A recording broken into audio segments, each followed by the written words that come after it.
Got our drone up above Camden Yards. What a sensational night at this terrific ballpark. The Giants, who are trying to get back on track after a slow start, and they believe they turned a corner against the Phillies this week. A 561 OPS through their first 10 games. That's the lowest through 10 games since 1985.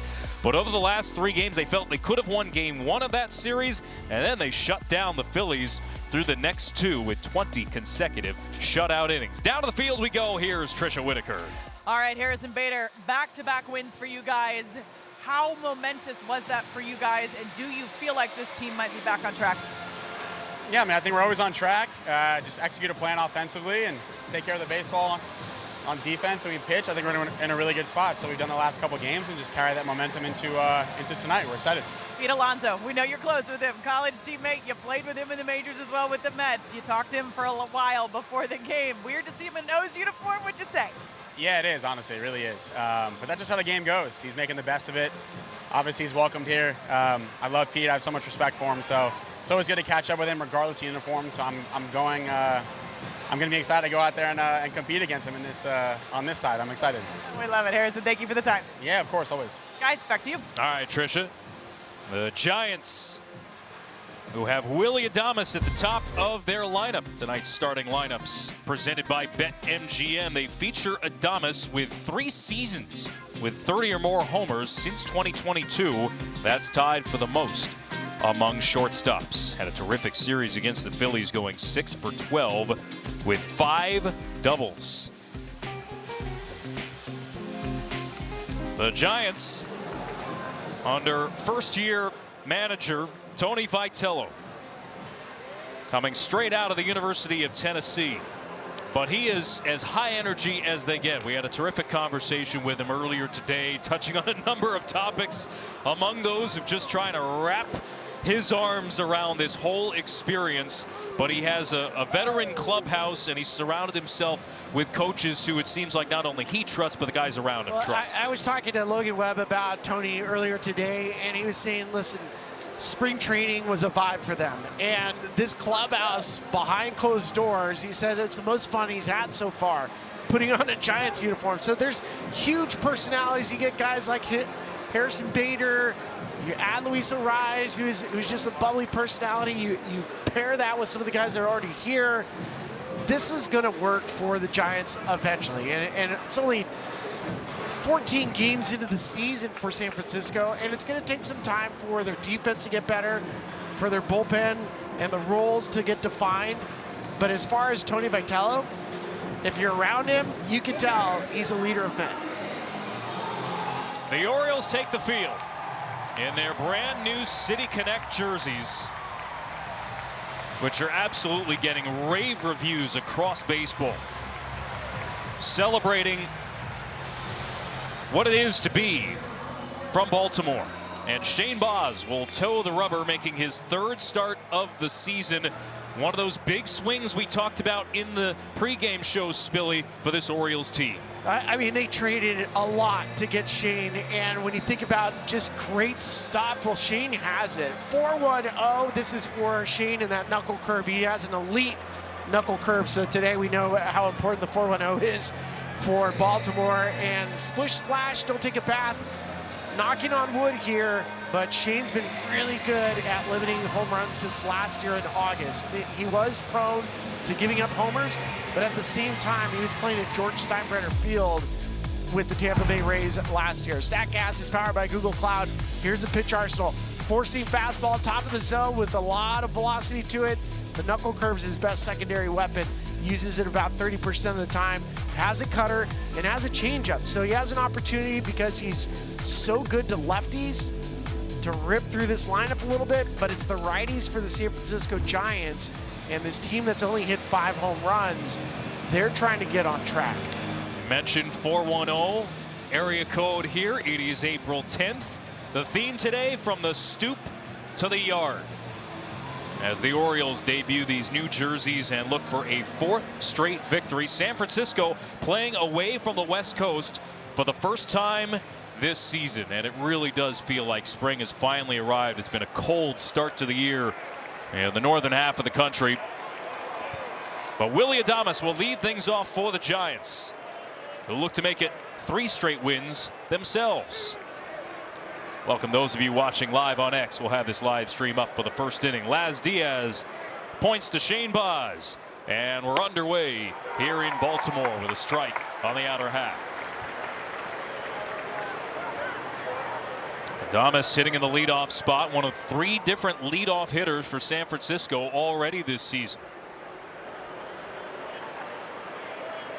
You get the feeling, Spilly, that we knew that the Giants were going to have growing pains in a variety of ways, figuring out who slots where in this order, figuring out their bullpen, Tony Vitello figuring out his personnel. And if not for being shut down completely by the Yankees to open the season, maybe let's say they walk into today 500. You wonder what the tenor would be around this Giants team if it'd be any different. It would be different. I think you'd probably, if you're a fan, you'd say, hey, we're off in the right direction. Adames takes upstairs, 3 balls and a strike. It's also hard in the National League West when you're always looking up at the Dodgers. I mean, that's the problem here, is you want to get out to a hot start, and when you don't, you feel that pressure.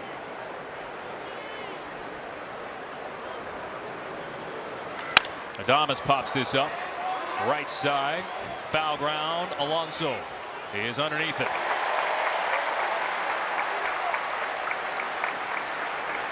Take a look at the defense for the Baltimore Orioles.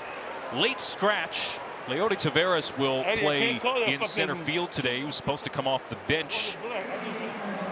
Taylor Ward, offseason acquisition at third, along with Blaze Alexander and Pete Alonso. A far more veteran-laden Orioles team this year.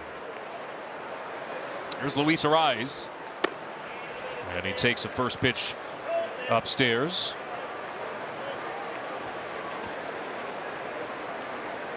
Took a 1-year deal to come to San Francisco, specifically so he could play at second base.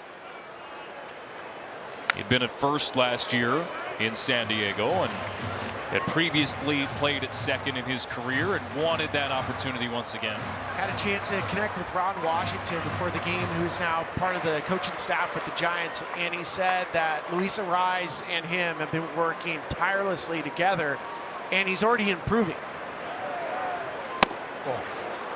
For Arraez, he wanted to prove, because that's been the knock on him. It's never been about being a hitter. It's been about his defense. Where can you put a guy that's a high contact, high average hitter with no slug when this game is turned into a slugging game? Hey! There's a high strike.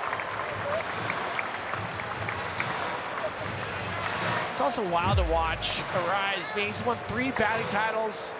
He's pitched right on the edge. Laz gets it right. But there's 0 panic when you're seeing him hit with 2 strikes.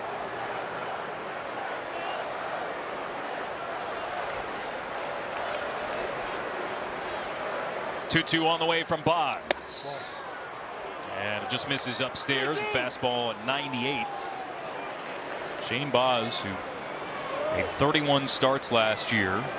First time he had seen a full season work in his big league career. And you see Arraez, 3 consecutive batting titles, 22-24. Payoff pitch from Baz, and it's ball 4. Works a 1-out walk. Let's take a look at the weather report. Spilly, you going to sing, or should I? Ricola. Yeah, it's presented by Ricola. 66 degrees at first pitch. I mean, just a spectacular day. Did you get out on a run at all? No, I went on a nice walk, Inner Harbor. I love being in Baltimore. I love the 410. And this ballpark is arguably my favorite ballpark to come and watch a game. Added some upgrades over the offseason, including a brand new scoreboard in center field. Ground ball up the middle from Matt Chapman. To his right, it's Jeremiah Jackson, and he turns 2.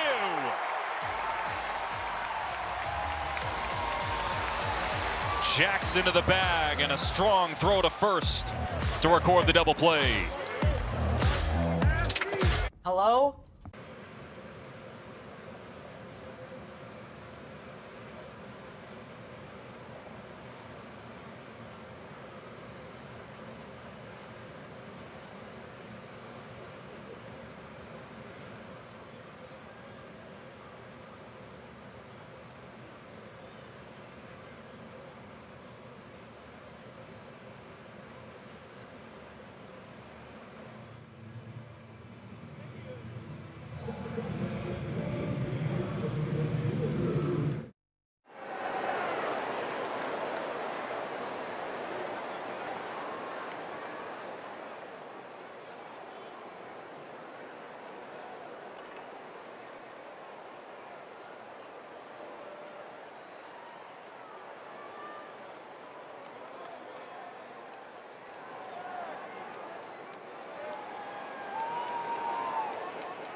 sunset here in Baltimore as the Orioles get set to come to bat. Starting lineups are presented by BetMGM. The Orioles featuring Gunnar Henderson at the top. He's hit 4 homers this year. That's tied for the most among shortstops. A Baltimore team that has more pop in the lineup, no doubt. And Landon Roop gets the start for San Francisco. He makes his 3rd start of the season. A little miscommunication, a little pitch comm issue. It's funny. It's like they forget to charge it last night. Right. Happens all the time. Well, for Landon Roop, he's coming off a tough start. And don't let the numbers fool you.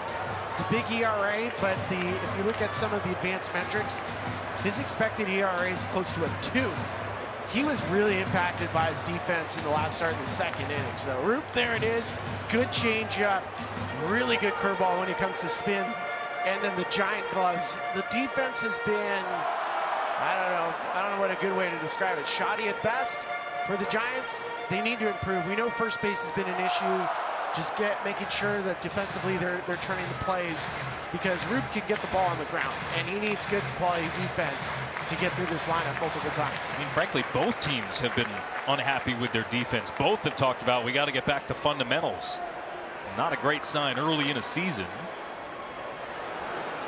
Giants defensively struggled last year too. On the ground from Henderson on the first pitch. A rise to his left. 1 pitch, 1 out as we take a look at the arsenal for Landon Roop. Well, when you're watching Roop, you'll see probably the most movement on a curveball in baseball. Sinker, good velocity behind it. The curveball is his best weapon. The changeup's a really good pitch for him too. We'll throw the cutter on occasion to a lefty, and then the 4-seam upstairs. We'll go to work now against Taylor Ward, who has been a double machine to start the year. 9 of them leading the majors. 18 hits on the year. That's the most in the American League. And he's reached safely in 11 straight. Going 4 for 5 in the series finale against the White Sox on Wednesday with 3 two-baggers. I think the biggest, most noticeable change for Senor Doble is that he is not chasing at all. Hey! There's been a couple guys in the big leagues this year that are established veterans that have seen their chase rate cut in half. Taylor Ward's one of them. Jose Altuve's the other. I mean, if you have an established strike zone, this ABS system works for those hitters. Ward with a Baltimore chop up the 3rd baseline foul. Let's bring you back to Wednesday and the 3 doubles he hit against the White Sox in that series finale. He just has his leg kick and the timing of it when he's right. I mean, he really can drive the baseball, and 3 doubles in a game is amazing. Had 4 hits on Wednesday. And Ward with a line drive to left. That will fall foul. Taylor Ward, one heck of a pickup by the Orioles. Grayson Rodriguez went the other way to the Angels. We had the Angels in week 1. Ward's coming off a career season, and it seems like he's backing it up. I know for Orioles fans, I mean, you get 1 year of Taylor Ward. For Grayson Rodriguez, who we know once he went over to Anaheim struggles with a dead arm right now. Popped up by Ward, right field. Jung-Hoo Lee underneath it for the 2nd out.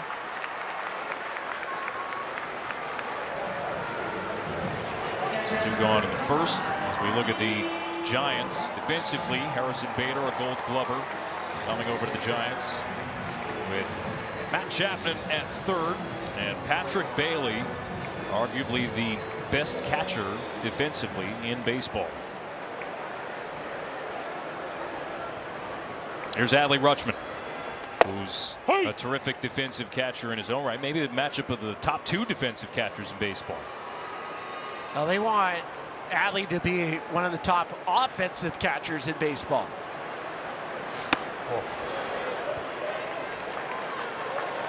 I mean, through the first 2.5 years of his career, Spilly, he was just one of the best players, period, in the game. Yes.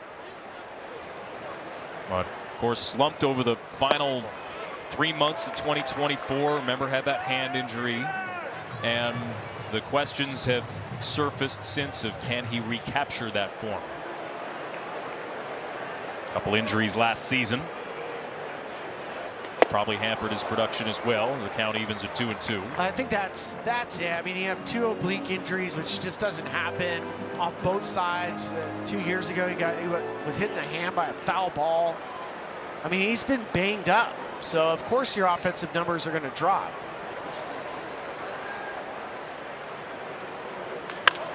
And Rutschman goes the other way. This is slicing towards the line, and it's fair. Rutschman around first. And he's got a stand-up double.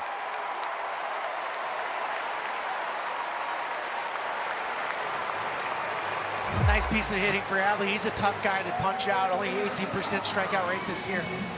When you hit a ball like that, you don't know where it is. You can tell Adley had no idea where the ball was. And once you look up, it's like you found money in your pocket.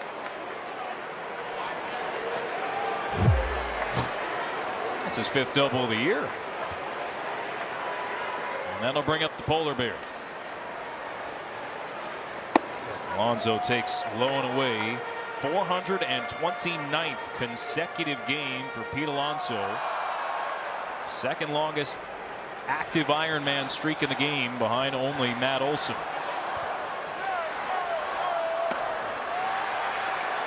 And Alonso brought to Baltimore with such fanfare.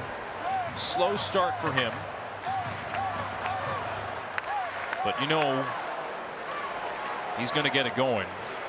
Reputation precedes himself.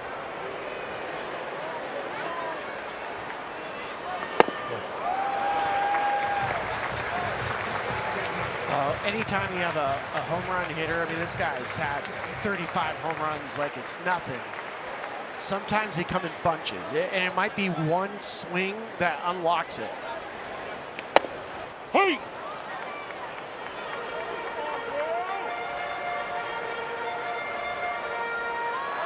One of the reasons why he was brought aboard here, not only his bat, but also to be a leader in this clubhouse.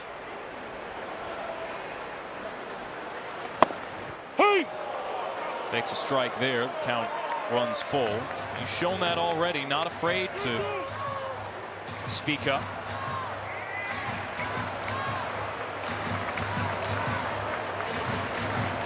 Alonso's signed that 5-year, $155 million contract 1 day after Kyle Schwarber got his extension in Philadelphia. We'll see a payoff pitch from Root. And that's strike 3 on the outside corner. For those of you watching on X, switch on over to Apple TV for more action as we finish 1.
Friday Night Baseball on Apple TV is presented by Essilor. Learn more about Verilux XR Series and find your local Essilor expert at Essilor.com.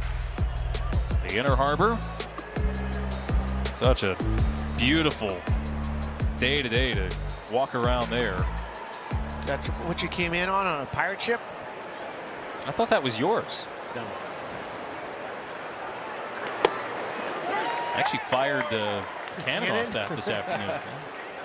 So I was at the coffee shop across the street and was like, whoa. Yeah, scary. Ravi Devers here. 3-time All-Star, 2-time Silver Slugger. And Devers bounces one to second. Jackson makes the play.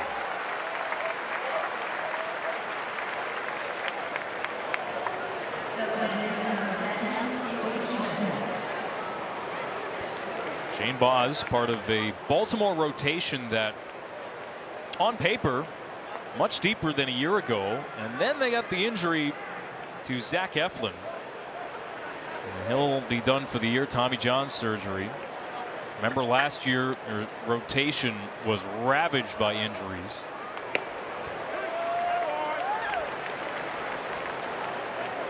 What's interesting about this, when they broke camp, they sent down Dean Kramer down.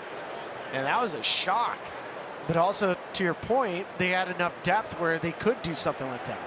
Well, the debate, it sounded like, was do they want to go with a 6-man rotation and keep Kramer up, or keep him stretched out and send him down? And as hard as that decision was, they just decided for the latter.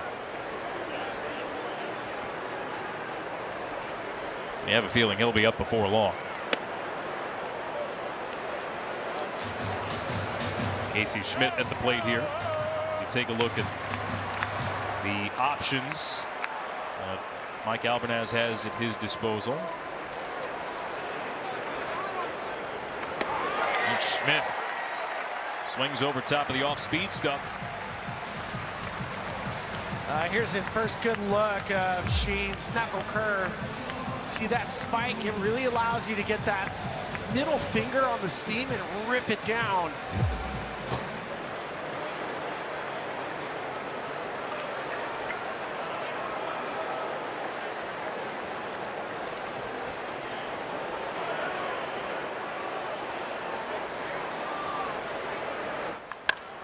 This ball is scorched fair. Up the third base line by Jung-Hoo Lee. He'll dig for 2 and is in there with a 2-out double. Lee's a guy that they want to keep healthy, and when you're the grandson of the wind, it means you fly. Inside out swing. He modeled his swing after Ichiro. He grew up in Japan. And during the WBC, he was something for Team Korea. Well, that experience meant so much to him, he said. Of course, was a sensation when he first arrived in San Francisco.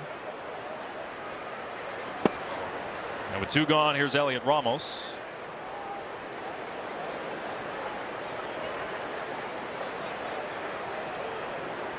A $191 to begin the year. Striking out a lot to begin this season.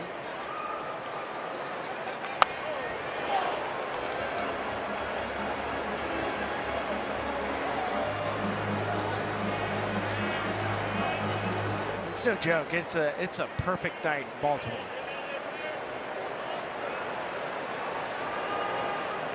You think about all these teams that have had to move games around because of the cold. It's been a miserable start for a bunch of them. Baltimore included. They were playing in Chicago. And that was no joke, the conditions there. Now, I mean, there's a series last week between the Twins and the Tigers where it's just a game of attrition, trying to survive freezing temperatures. Not tonight. Ball and 2 strikes to Ramos. And he takes up and away.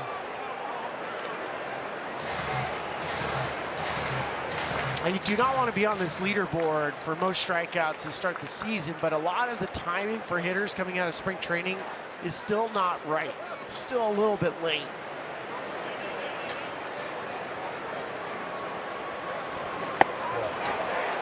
A good take. Knuckle curve that Boz couldn't land.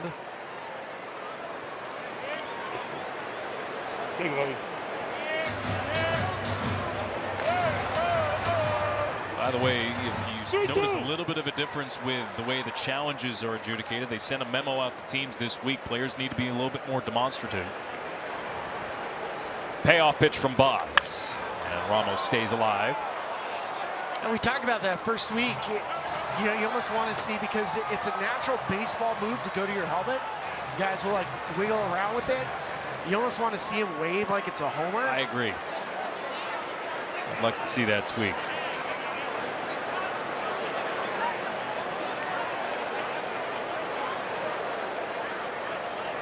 Another payoff from Boz. And Ramos taps this foul.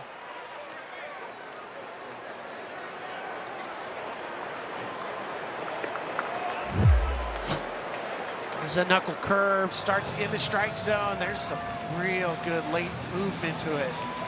The fastball is touching 98. Ramos, who was a leadoff hitter for a good chunk of last season with San Francisco. Batting in the 7-hole here. The runner at second, 2 out.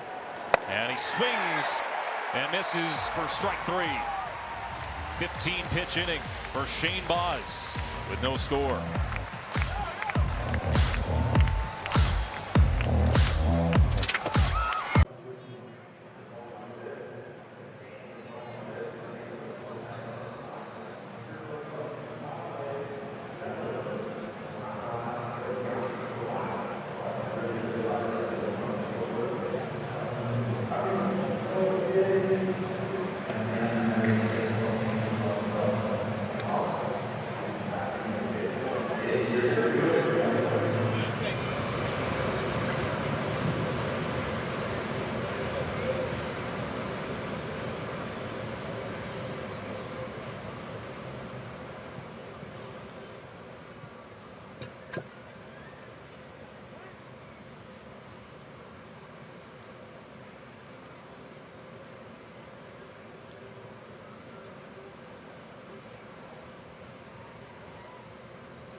If you want it fancy, you only can buy it from Clancy.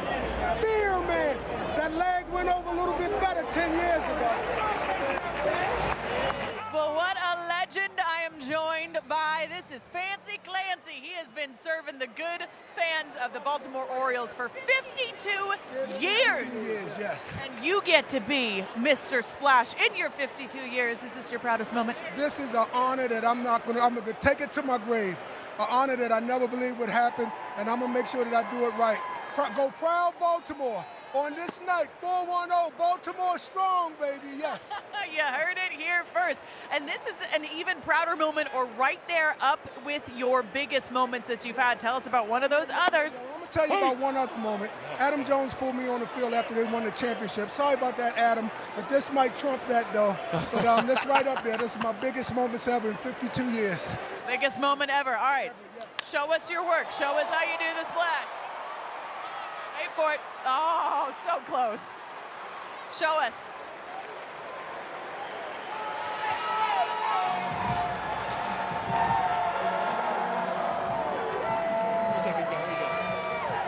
That's pretty cool. We're happy to say that Spilly was one of the first guest splashers over there. Yeah, but they've improved it. Yeah. I mean, they got a much better bird bath area, Mr. Splash. Ground ball up the middle. And it's going to be a quick second out, retiring Dylan Beavers. I saw that over 50 years and reading about Fancy Clancy. I started working at Memorial Stadium, began in 1974. He's seen some stuff. Yes, that's for sure. Leody Taveras here, who takes the place of Tyler O'Neill, a late scratch due to illness. And Taveras is a pretty good glove in center field. Will get the nod today. DFA'd by the Texas Rangers last year.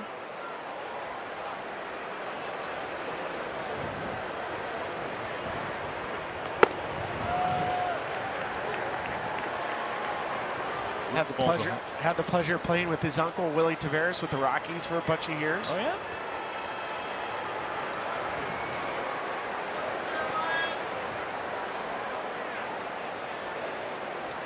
.3-0. And there's a strike down the pipe.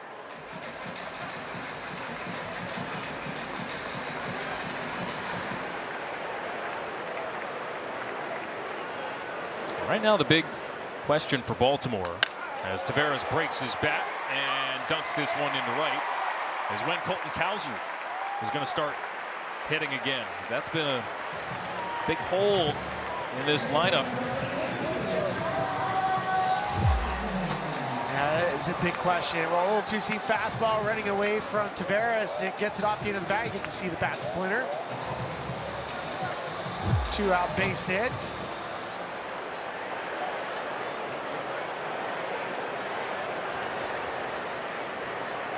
Big time struggle continues for Cowser.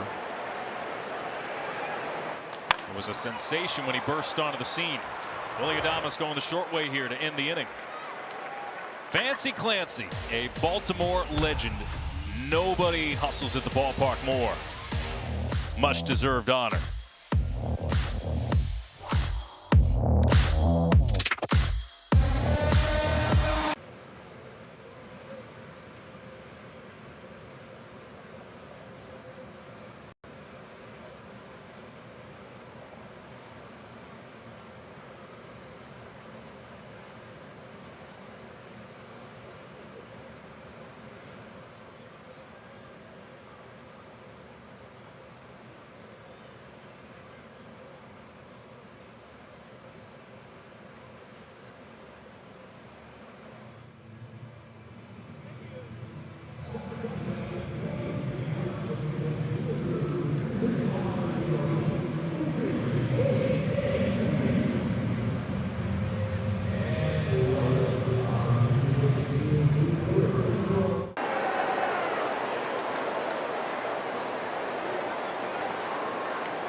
Now streaming on Apple TV, Keanu Reeves stars in the new film Outcome, a dark comedy about a beloved Hollywood star who must dive into the depths of his hidden demons to save his image and his career. Directed by Jonah Hill, also starring Cameron Diaz. Outcome now streaming on Apple TV.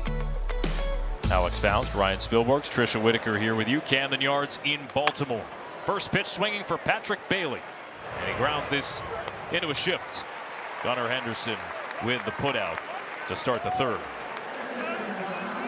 The Orioles looking for a 4th straight win. The Giants looking for a 3rd in a row. And it feels like for both of these teams, Spilly, that their best players are starting to be their best players now that the weather's warming up. Well, you have to hope so, because you only go as far as your best players can take you. Hey! Maybe the one exception for Baltimore is that they've yet to get Alonso going, but Gunnar looks pretty good. So. Yeah, I'd say. Harrison Bader struggling at the dish to begin the season. Just 5 hits. I had the pleasure of watching the WBC and being around Gunnar Henderson during that time frame, and he was talking about the shape and putting in the work this offseason. He looks fantastic. I mean, he was close to an MVP 2 years ago.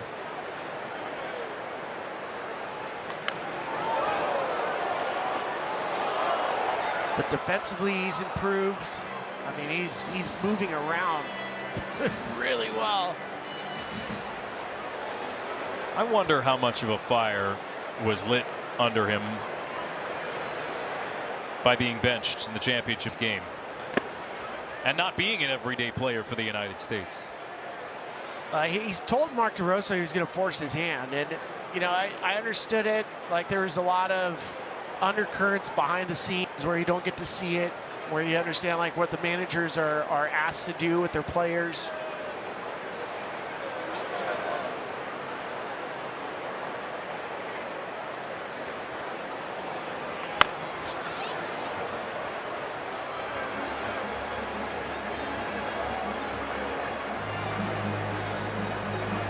Henderson coming off a down year in 2025. But he had the game-winning homer off Luis Severino in the WBC semis.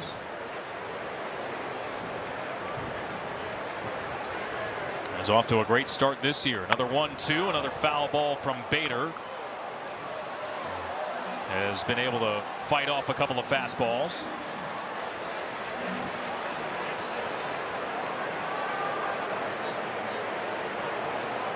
Bader, who had career highs last year in homers, on base, and OPS. Boz skips a 1-2 pitch in the dirt.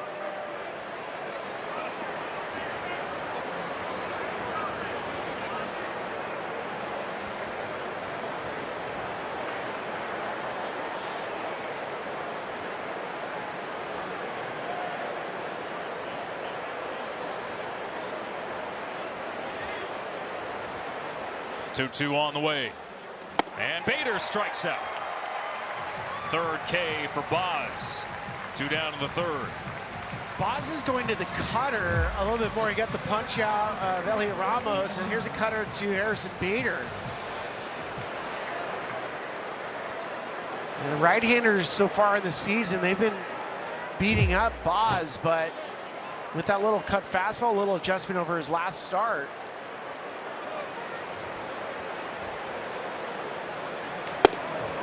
Willie Adames takes upstairs.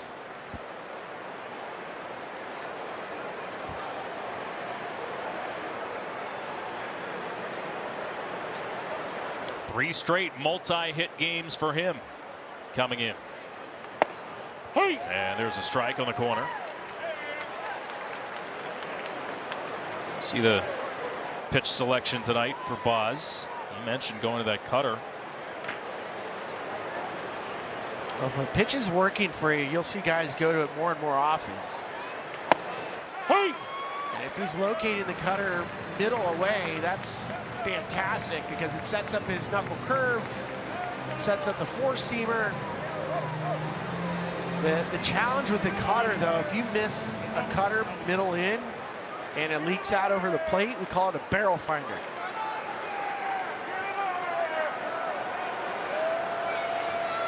One hit so far for the Giants. Boz looking for a 1-2-3 third, and Adames holds up.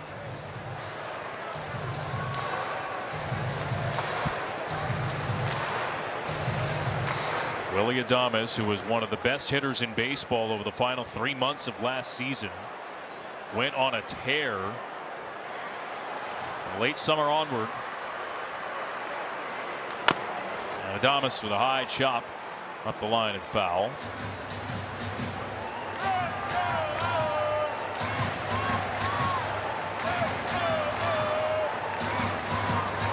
Those numbers are huge, and you could also understand, I mean, first year of the contract, big contract for Willie Adames with the Giants.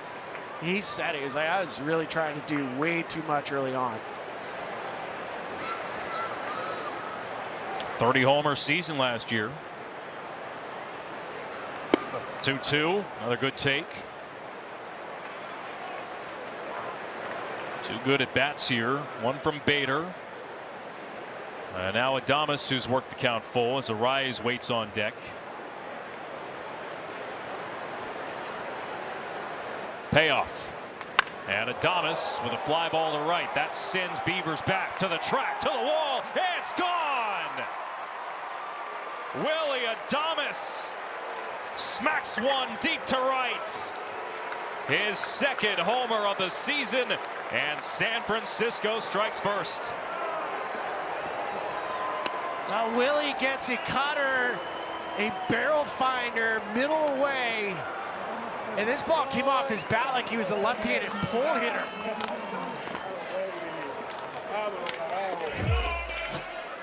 .104 off the bat, it's up, there's the cutter, doesn't have the same velocity as his normal four-seam fastball, then he flies with it.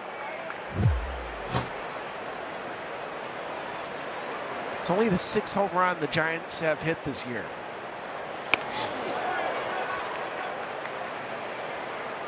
From a 1-2 count to this opposite field shot.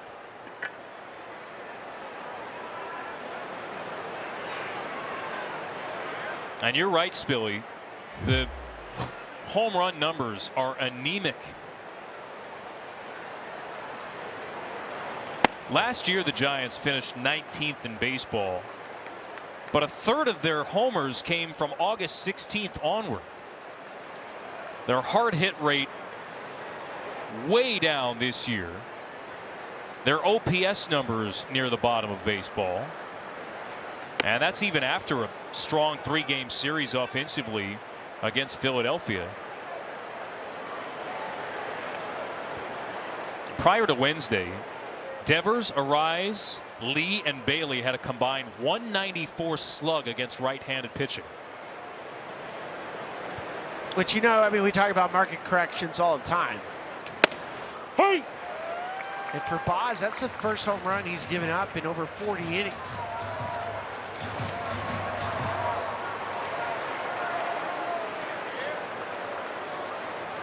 Adames behind only Lindor since 2023. Homers among shortstops. As Arise draws his second walk of the night.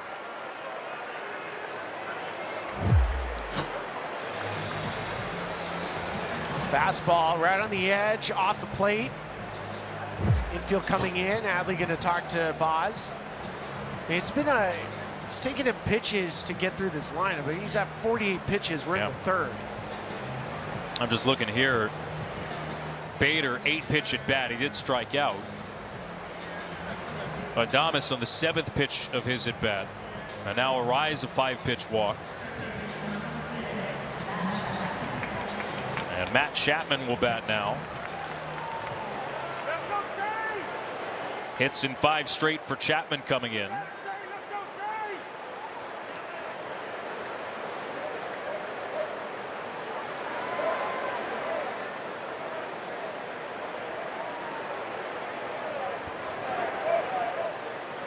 He bats with Arise aboard at first and 2 out.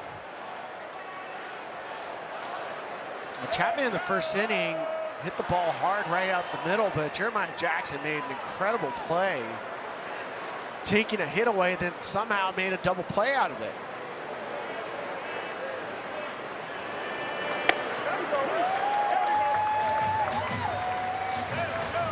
got the feeling there's a lot on Chapman's shoulders with a first-year manager in Tony Vitello.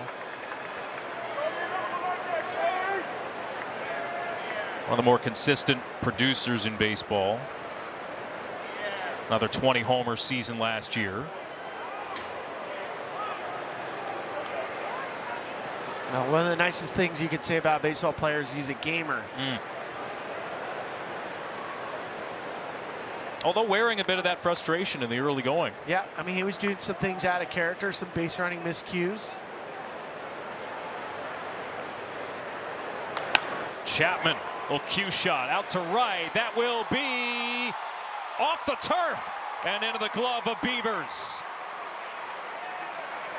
Matt Chapman serves it to right field, has a 2-out hit, and continues this 2-out rally for the Giants. Well, Beaver makes a great effort in right field. I thought he almost had it. You see how it skips. He's lucky he didn't skip over his glove, because that'd be another run. Really good effort. And the ball came off his bat, of Chapman's bat, at 78 miles an hour.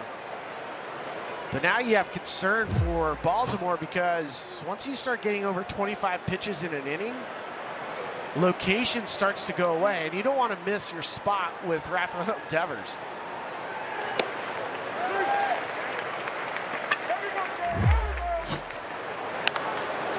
Arise going from first to third. Of course, with 2 out. Running with the ball in front of him, but going all the way.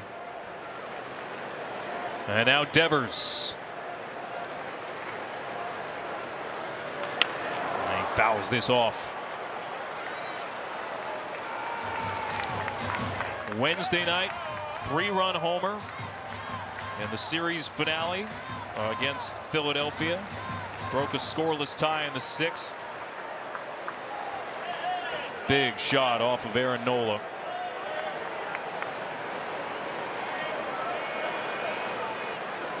Looking to do some damage early here. As this misses upstairs, snap throw to third. Rise dives back. The Orioles have been doing a lot of back picks, and what you're trying to do right here, if you're Adley, is stealing out. Try to help your pitcher out of the inning. That's a timing play for Blaze Alexander and Adley.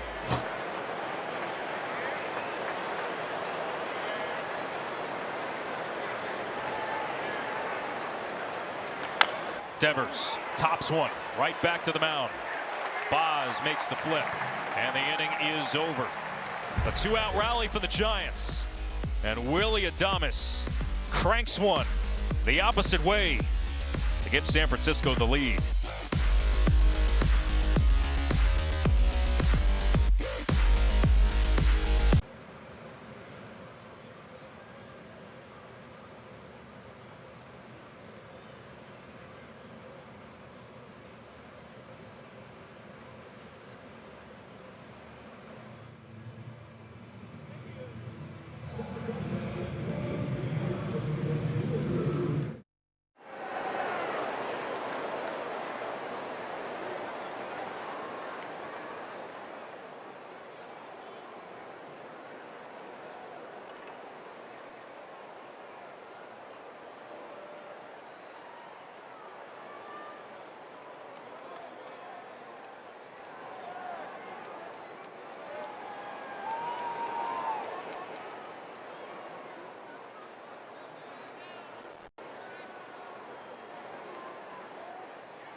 Well, there are not many examples of taking a college head coach and throwing him into the majors as a manager, and Tony Vitello is the first ever to go directly from college to the big leagues.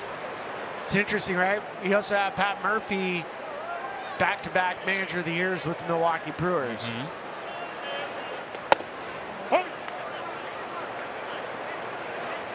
And that was after a long time as a bench coach and in the minors. And where San Francisco as an organization is trying to do something differently is to say, well, we want a culture here. We want a standard to be set in that way. And Tony Vitello, when you talk to him, he looks you in the eye and he tells you like it is. A quick 3-pitch strikeout. Alexander is down on strikes. During the break, Tricia caught up with Tony Vitello. Our manager interview is presented by Sage. All right, Willy Adames certainly got a hold of one there. How good was that to see his second homer of the season? Yeah, it was good to hear, and it was good to see, but it was good to hear. It sounded like a buckshot off the bat, so I think everybody right away thought he got it. This park can play lively at times, but we'll take runs however we can get them.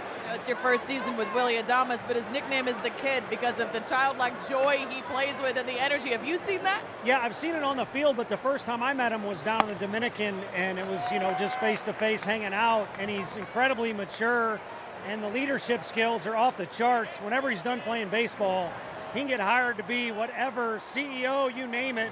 He's just got a very unique way about him. He's a unique person. So we're fortunate enough to have him when he's hitting in the field.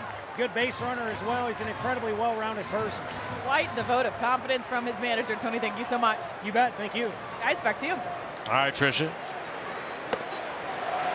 4-pitch walk here to Gunnar Henderson. And you can see the charisma that Tony has. I mean, that is clear as day.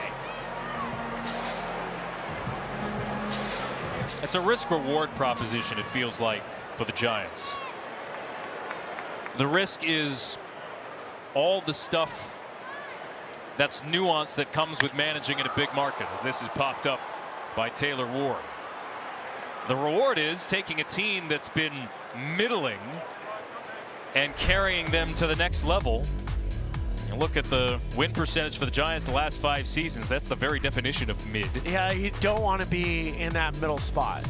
That's a frustrating spot to be in, especially with the talent that they've accumulated over the last couple of years. I mean, they've had pitching. You've had one of the best starters in baseball, in Logan Webb.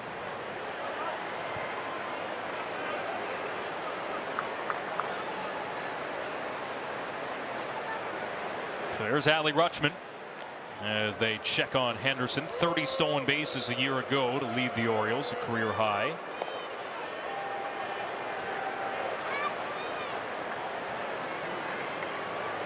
San Francisco going from one of the more experienced managers in the game in Bob Melvin to one of the least experienced. Good lead for Henderson off first, and it's ball 1 to Rutschman.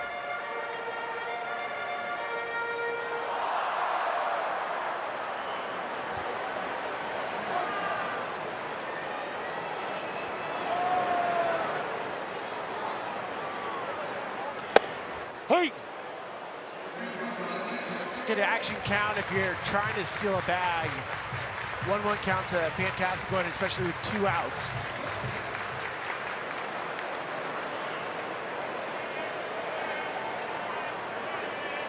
And field shifted for Rutschman. And he takes up and away. 2 balls and a strike. Group trying a backdoor cut fastball. Rutschman doubled in the first.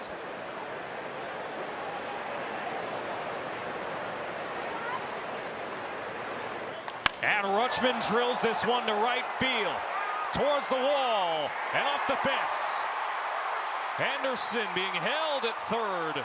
Late stop sign thrown up. Well, the Orioles with second and third and 2 out And their third two-out hit of the night. Well, Buck Britton's the third base coach for Baltimore, and he's having to watch Jung-Hoo Lee in right field, and Lee does a phenomenal job. As soon as this kicks off, he was positioned for it, gets the throw in right on the money, and Gunner's flying. I mean, he's expecting to score. You hit a ball off the wall with 2 outs, you're trying your best to score because now you have to get another hit. This is much more Lee in right field than Gunnar Henderson not being fast enough. Adley Rutschman with 2 extra base hits tonight. Sets up Pete Alonso here. Hey. And he takes a looping breaking ball for strike 1.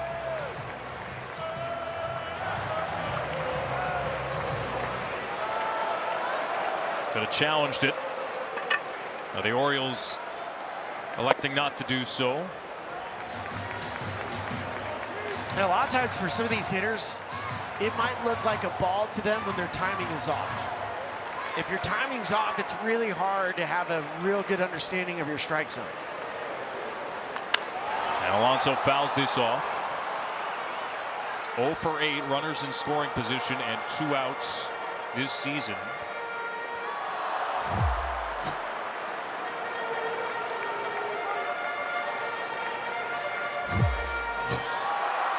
By the way, Craig Albernes has said he wants his team to have his challenges late in the game. Haven't been as aggressive early as other teams. Alonso strikes out for the second time tonight, and Roop works out of the jam. Giants still lead 1-0.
We welcome you back to Friday Night Baseball on Apple TV, presented by Verilux Lenses, along with the 7-year Major League veteran Ryan Spilborghs. Trisha Whitaker down to the field. Alex Faust here with you. Camden Yards in Baltimore on a sensational spring night.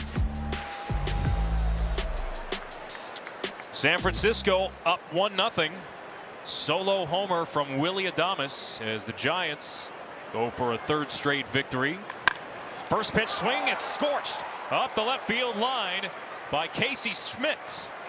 And he will jog into second with a stand-up double.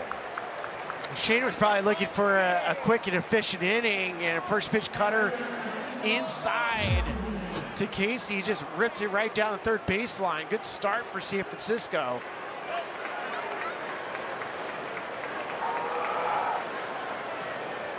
105 miles an hour off the bat. And remember the slow start for this Giants offense, but continue to click now. Jung-Hoo Lee jumps on the first pitch, diving, stopped by Jackson, and he gets the out. That saves a run. Jeremiah Jackson's already made a couple of sensational plays. Yeah, no question. He's made one in the first inning off Matt Chapman, and this one stealing a hit from Jung-Hoo Lee. It might have been an RBI single. Don't know because of the throw. If he gets into the outfield. Now the Giants have to cash in with the infield in. Everybody on the grass except for Alexander at the hot corner, and going the other way is Ramos to drive in Schmidt. The Giants extend the lead to 2-0. Elliot Ramos able to drive in Schmidt. And I feel like they've done this on 3 pitches. They've scored a run. First pitch swing from Casey Schmidt, Jung-Hoo Lee, first pitch move him over, and then Ramos with the base hit to right. That's a quick strike offense. That's a bit of whiplash for Boz after all those lengthy at-bats from Giants hitters in the third. Just 3 pitches here on the fourth. Double, hard ground out, and an RBI single. And here's Bailey. And it's strike one.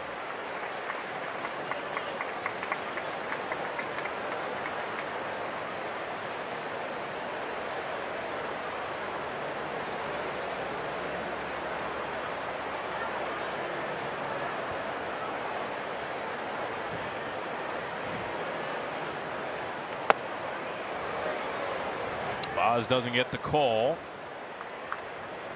No challenge from Rutschman.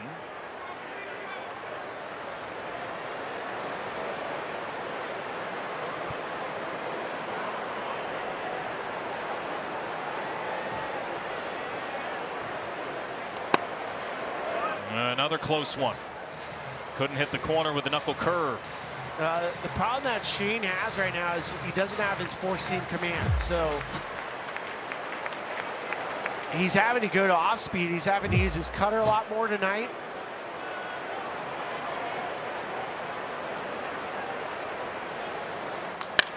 Ground ball, base hits. And the rally continues. Patrick Bailey singles to right. Yeah, it's a sinking feeling if you're a pitcher without one of your top weapons. So continues to go soft, and this knuckle curve is just out over the middle. But the Giants hitters, they're being aggressive in zone. So you also tip your cap to the Giants.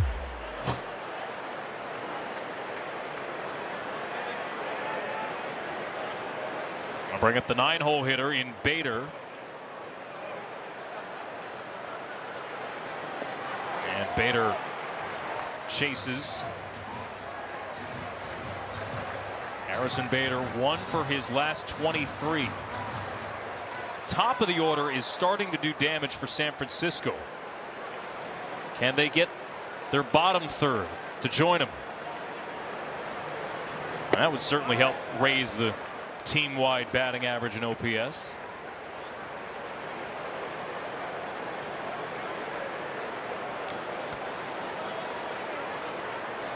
And obviously they have the pop in the heart of their order, but the vision for this Giants team is they'll be a little bit more contact oriented, less feast or famine elsewhere in the lineup. 2 balls and a strike to Bader. And the good lineups are you have 1 through 9, and they're just turning over.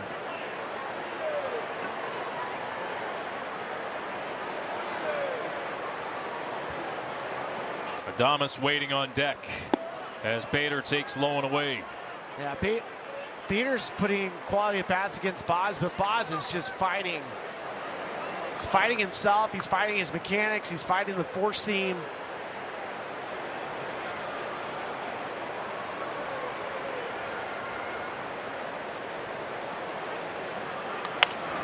Pop fly, left field and shallow.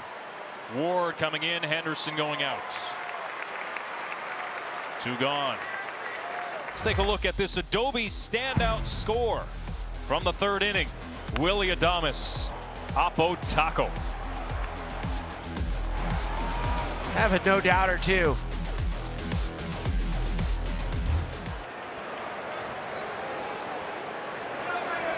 Look at the splits over the last 3 games entering today. That series against the Phillies where the top of this order seemed to turn a corner. April always brings with it small sample sizes and overreactions. There's no doubt that the Giants have had a middling offense the last couple of years. But on paper, it should not be that way this year.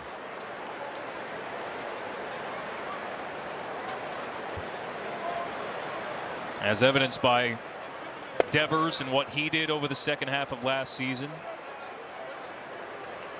Well, you just feel like the team is healthy. If the team's healthy, they should hit.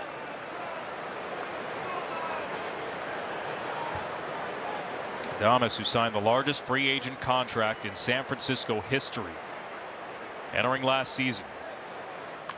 And Adames with a line drive to left. Down for a hit. That'll score another run. Ramos will stop it, will head home as Bailey stops at third. And Adames has his second RBI of the night. Well, this approach for the Giants this inning has been very aggressive early on. Another knuckle curve. It's not getting the same depth down in the zone. So it almost has a little hump. So it's up in the zone, which makes it very tasty for a hitter.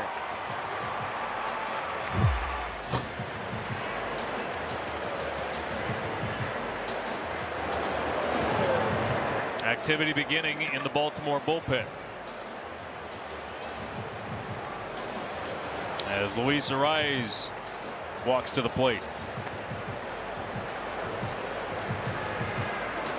Shane Baz has been knocked around here in the fourth.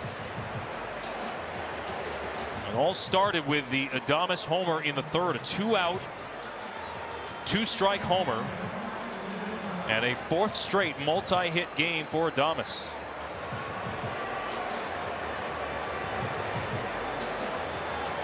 He now has 7 extra base hits his last 15 at bats.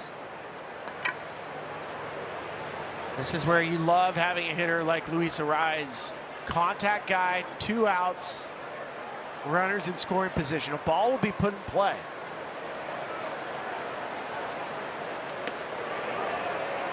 Baz goes right after him.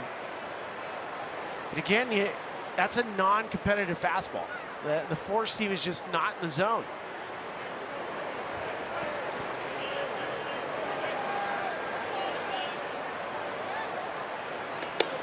Hey, that's there.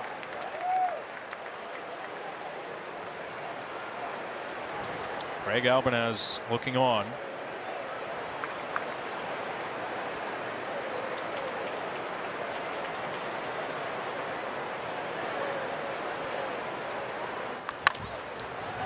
Over the first 9 games of the season for the Orioles, only 1 starter in their rotation got through 5 innings. That was Trevor Rogers. Now they've had 3 straight games with 5 or more from a starter, but Baz is having trouble getting out of the 4th here.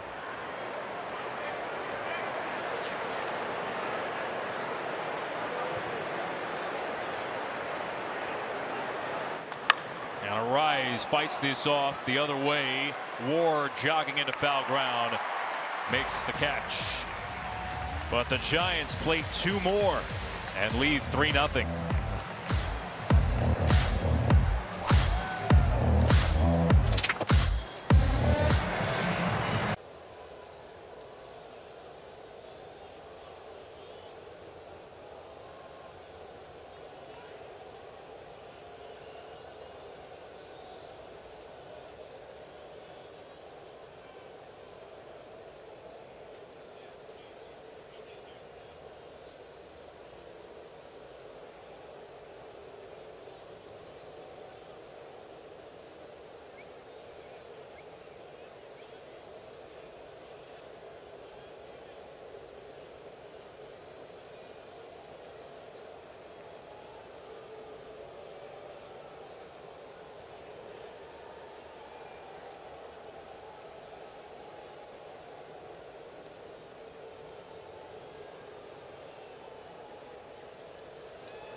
We were talking a little bit about the guy who's at the top of the rotation for the Orioles, Trevor Rogers, who picked up right where he left off last year with an opening day gem and a sub-2 ERA through 19 innings. He joins us on the headset downstairs. Trevor, thanks so much for joining us. Yeah, no problem, guys. Appreciate you having me. I want to go to a start that you had last year. It's something you said post-game. This was after you had an 8-inning start. You were talking about pressures of getting traded, but just being yourself again and having fun. What does that mean to you when you're healthy and having fun again? Oh man, it means a lot. I've played this game since I was 5 or 6 years old, and I think there was a stretch there where I just kind of lost that love and that joy, and just being able to find that again, it's been really special. Sammy Basayo retired for the second time tonight. Nice play by Rafi Devers at first. Yeah, we're talking about this staff. On paper, I think a lot of the narrative around this group is that it's deeper than it was a year ago, and I know the unfortunate situation with Eflin going down with injury, but do you get the sense that there's a depth among the group that wasn't there a year ago? I think so. I think the front office this offseason addressed that issue. Obviously, they didn't expect the kind of troubles that we had with depth and guys going down last year, and unfortunately, that's, you just hate to hear that with Eflin. He's a top-notch guy and a huge guy for us, but the front office done a really good job of adding depth, and we got guys that can, come in and fill his spot and give us a chance to win. So it's been good.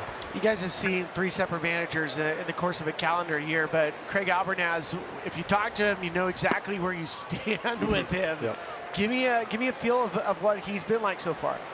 He's, great players manager, but he's going to be up front, and he expects you to play the game the right way. And if you're not, professionally, he's going to let you know. He's not going to call you out in front of everybody, but he's going to take you aside and expect you to do things the right way. And he keeps things loose, but when it's game time, he's all business, and he's really a really good manager to play for. Trevor, I'm curious your perspective with Shane Baz tonight. It seems the 4-seam command for him is off. So as a pitcher, how do you combat that? Yeah, he's 96. 98, it's easy for me to sit here and use the plate. I do the same thing sometimes, and you got to find a pitch that you can get back into account and really just use the plate itself and attack the zone, because more times than not you're going to have success when you're using the zone and using the plate with your stuff. I got a question too about the motto that appears in your clubhouse, this idea of day one for this team. And that was the message from the beginning of training camp. What was the thought process behind that?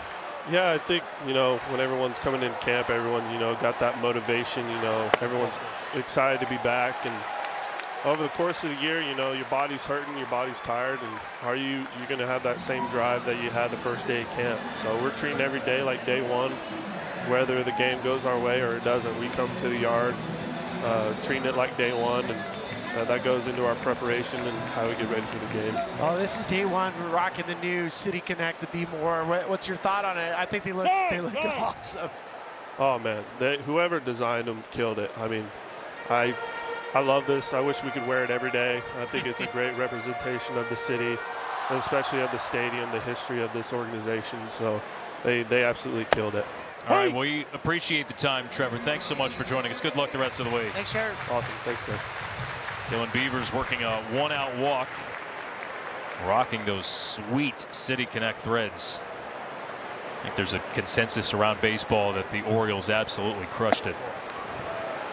Oh, you've been at the first 2 games here on Friday night, where we get the 2 brand new City Connects. Yeah, that's right. Yeah, I think I'm in on this one. This is line to right and foul. Leody Taveras standing in there. A couple of the themes on this jersey. Returning the perched Oriole to a uniform set, which I think a lot of fans here have been clamoring for. Be More shorthand. You see that patch on the left sleeve with the 410 represented, 410 as it were. They also have these B caps in addition to another cap that they unveiled which has a script B. Could be worn at other times during the season. And that Camden Yards green. Line drive, base hit to right. Going from first to third is Beavers. Tavares digs for two. Beavers coming home. Here comes the throw. He's safe. And the Orioles are on the board. It breaks up a scoreless streak of 23 consecutive innings for San Francisco. A shot in the arm is exactly what this offense needed. Tavares was a late addition to the lineup. And usually when you're called upon late, you end up having your best game. You don't have time to think. Lead to arise was a really nice turn, but Dylan Beavers, I mean, he got the sign from Buck Britton early, and he turned on the afterburners. Giants pitchers hadn't allowed a run in 23 1/3. As Roop misses with a breaking ball to Jeremiah Jackson.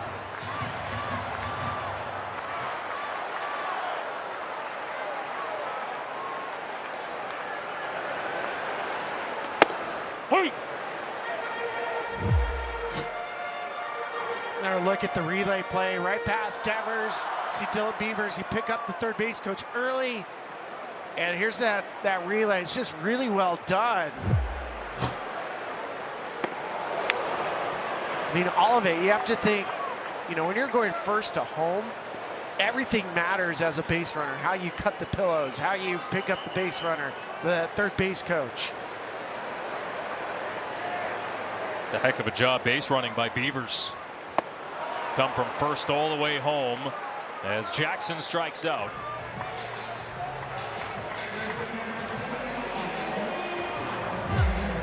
Four punch outs now for Roop, and there's that good curveball, one of the most vertical drops in baseball. And Roop's a great story too. 12th rounder out of UNC Wilmington. Line drive right at Chapman to end the inning. And Blaze Alexander is retired, but the O's are on the board. It's 3-1.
It's a packed weekend of Major League Soccer kicking off tomorrow. Son Heung-min, Tomas Muller, and the GOAT, Lionel Messi, all back in action. A full slate of showdowns. Coverage starts 1 p.m. Eastern exclusively on Apple TV. Camden Yards on a Friday night. Giants lead the Orioles 3-1. Top of the 5th, Shane Baz remains in the game for the Orioles as he misses with a fastball to Matt Chapman. There was some stirring in the Orioles bullpen, but that's come to a stop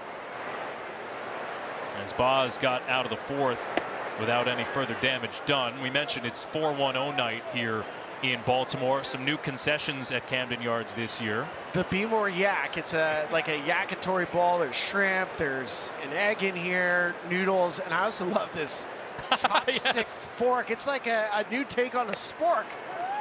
That might be the most inventive thing I've seen at a ballpark in a long time. Yeah. Chopstick fork. Yeah, it's pretty cool. So, Also, it makes the chopstick experience easier. well, I love it. If you want to grab one of these and you're in Baltimore, you got to go to the Utah Pavilion, kind of by Boog's Barbecue, legendary Boog's Barbecue, and you can grab yourself one of these. And we always thank Jackie, who's with Baltimore's front office, for always feeding us when we're in town. Am I going to have to carry this whole inning? No, Are you scarfing that down? I'll do it in between innings because Okay. I want to see if Shane Baz can get through this inning.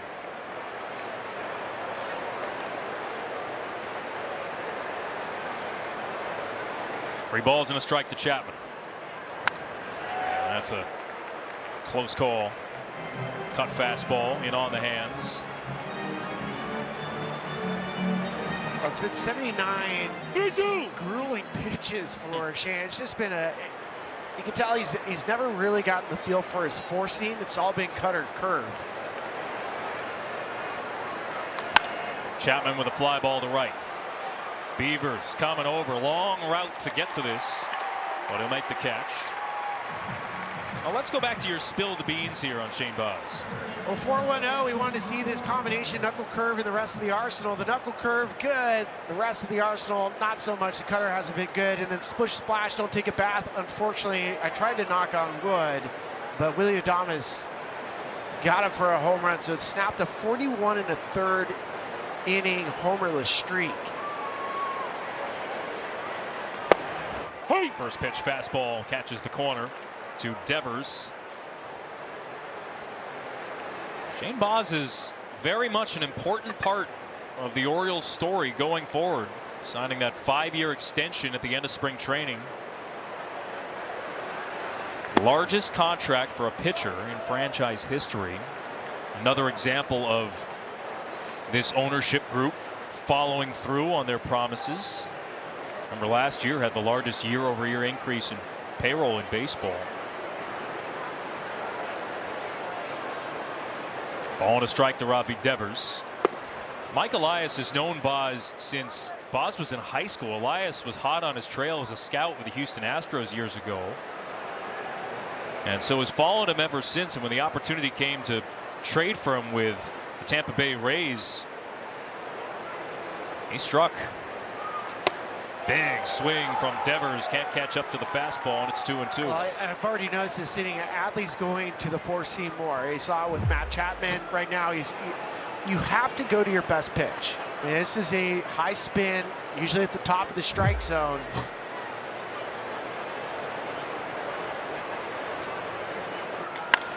Devers golfs one to center. Shallow. Taveras dives, can't make the catch.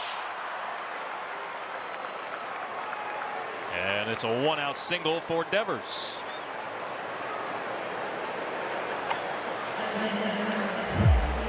Another big four-seam fastball, but for Baz does not get the result he wants. It's weak contact. But nothing really Taveras can do in center field as much as he tried. There's been a couple weak contact hits for the Giants. Yeah, Devers is shaking out his hand. Got the bees on that one. Here's Casey Schmidt. Doubled and scored in the 4th. And this is lined to left, down for a base hit and on into the corner. Devers to be held at third. Back-to-back hits for the Giants, and the second double of the night for Casey Schmidt. More trouble for Shane Baz. He's had to pitch through traffic every single inning. It's the 9th hit for the Giants tonight. 2nd hit for Casey Schmidt on a first pitch off speed. After the Giants, here's a chance. Infield's gonna have to come in, and with Lee, such good back control, trying to get the ball in the air, but you can also rip it past the infielders. Both of those doubles for Schmidt came on a first pitch. And now Jung-Hoo Lee, who also has a double here tonight. Just his 4th extra base hit of the young season. Hard ground out in the 4th. Infield in. And Lee fouls this off.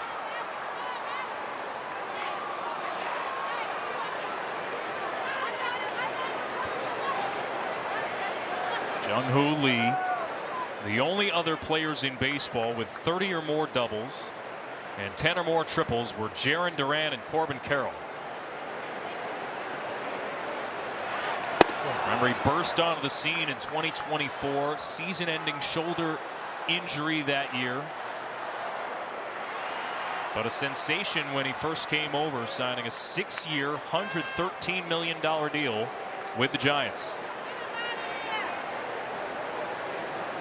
2 balls and a strike from Boz as he comes home, and Lee with another foul off. And after your Shane, you have to go for the kill right here. You have to find a way to get a punch out or a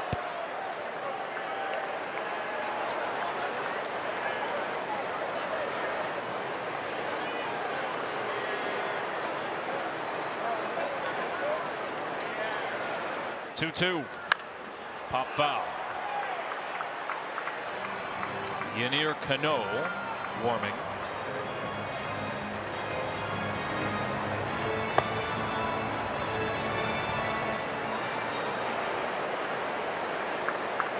And if you're wondering why Boz is matching up against lefties, he has this season. The splits against lefties are way better.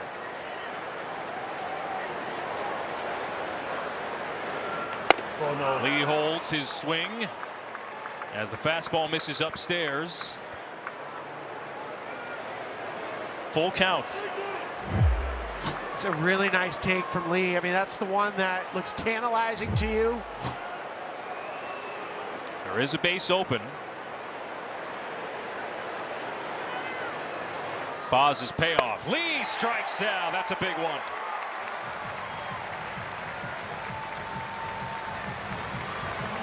Two gone. This is a huge one. 4th strikeout now for Shane. It's that cut fastball.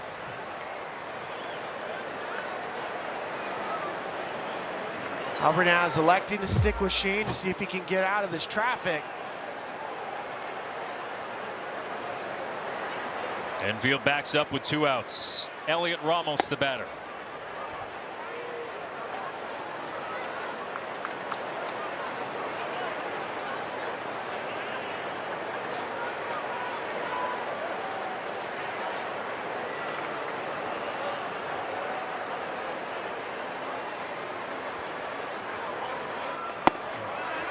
Two and 0. There's no question this is the last batter for Boz. So if he can get through this, you can at least, if you can strand these runners, you can at least feel somewhat decent about tonight.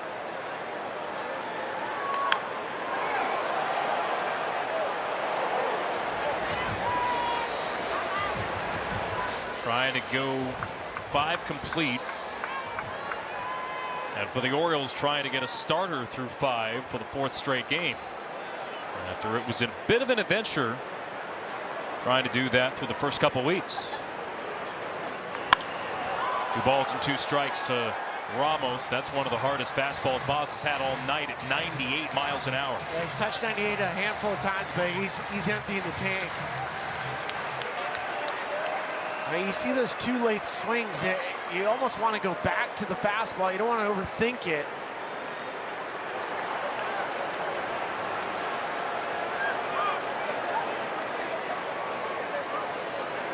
Carries himself A bit like a cowboy, Texas native. Showed up to the press conference when he signed his extension. Cowboy boots, Wrangler cut jeans. Ramos lays off, count runs full. Can he battle his way through this batter? 3-2.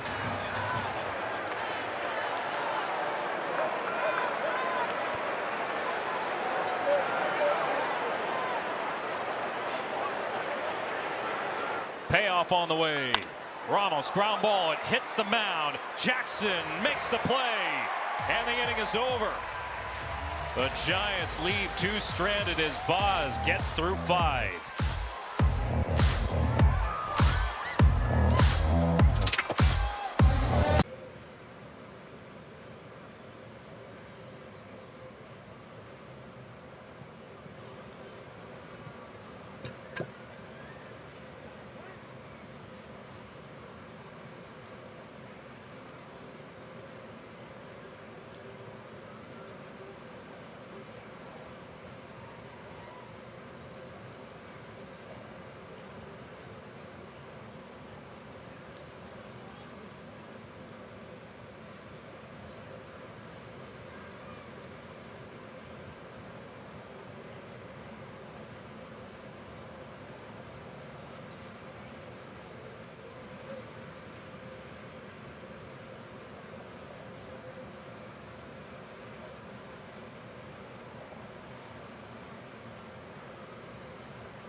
Formula One brings the heat to South Beach. The Miami Grand Prix coming up.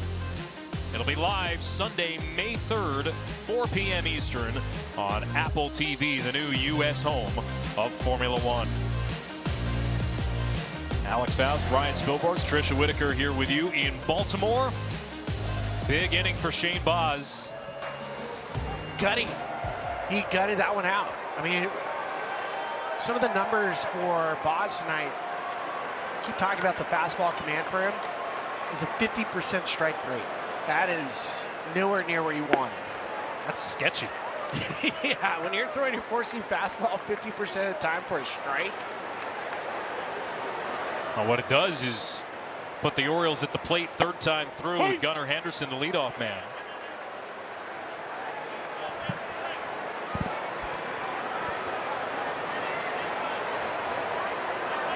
Walked his last time.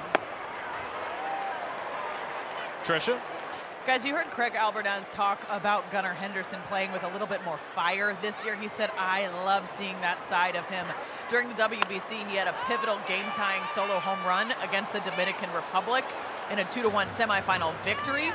And Albie said he texted him right after that. He said, I love seeing you fired up like that. I love that fire in you, because if you remember, Gunnar showed a lot of emotion after that moment, and that's not really something we've seen from him too often throughout his career. But his new manager, he loves it, guys. Well, Henderson was one of the few U.S. players that actually showed any kind of emotion at the WBC as he pops this up. Jung-Hoo Lee is underneath it. One gone here in the home half of the 5th. Let's take a look at the other action from around the league. Lauren Gardner in the studio. What do you have? What's up, Alex? Let's get you out to the Queen City for the Angels and the Reds, our other game here on Apple TV. Top four, Zach Neto with a 2-run shot to dead center puts Angels up 4-0, now 5-1 in the 8th. Back to you, my friends. All right, LG. That Angels team's interesting. Yeah, Taylor Ward was on it a year ago. That homer that Neto hit off Chase Burns, I didn't think that was possible.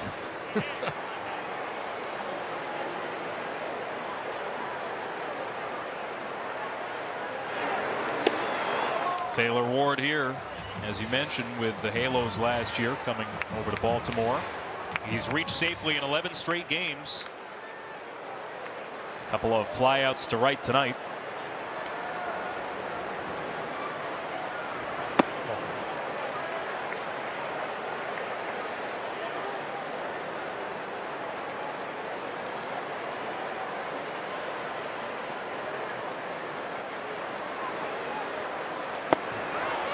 Two balls and 2 strikes. Roop only with 74 pitches. Talk about how, when an organization can draft and develop a player and get value out of something you get in the 12th round, it says a lot about, number one, the player, but number two, about your ability to develop him, give him opportunities. Ward sticks the bat head out there. Weak ground ball up the middle. Arise makes the play. Well, I keep talking about how Roop has this crazy curveball with the amount of movement. Here it is for you. The Major League average is about 9 inches of movement on the glove side. This is close to 20 inches. I mean, that's the second highest in Major League Baseball. So he can spin it. And that's vertical and horizontal? It's just the movement, yep, on the glove side.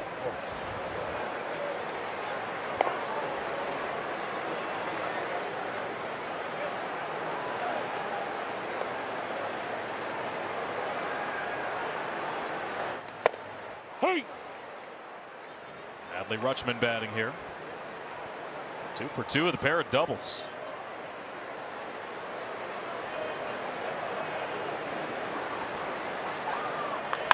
And Rutschman dunks this into right for a 2-out hit. He's 3 for 3. This is like a pickleball volley. I mean, it's not hit hard. It also gives me an opportunity to see Devers at first base. I mean, it is a work in progress with Giants at first base defense right now. Just a little bit of a mistimed jump. I mean, a ball that I've seen people catch before.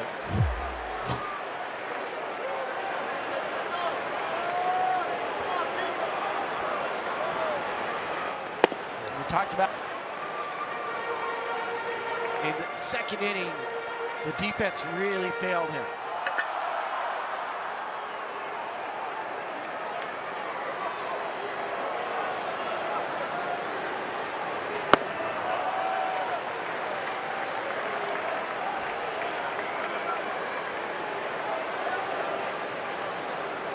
Pete Alonso here, a couple of strikeouts.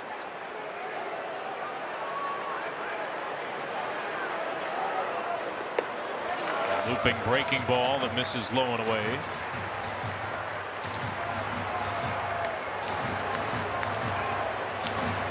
It looked like the breakthrough was going to come earlier for Alonso. His first RBI in an Orioles uniform. Drove in a go-ahead run in a comeback victory over the Twins. Rubber game of their season opening series. Hey! Well, the one thing that is a little bit different from like a metric standpoint with Pete Alonso, his bat speed's down about 2 miles an hour. He's always been in the 90th percentile since they started tracking bat speed. Alonso with a roller to second. Rise makes the play, and the inning is over. Frustration for the Polar Bear. The O's still trailing by 2.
This copyrighted telecast is presented by authority of the Office of the Commissioner of Baseball, may not be reproduced or retransmitted in any form, and the accounts and descriptions of this game may not be disseminated without express written consents.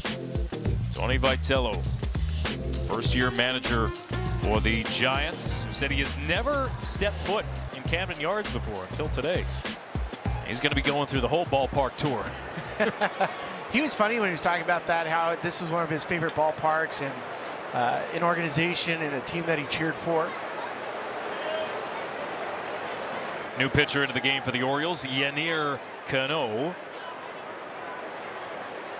Back-to-back scoreless outings, only a third of an inning against the Pirates last weekend, and then a scoreless inning against the White Sox on Tuesday.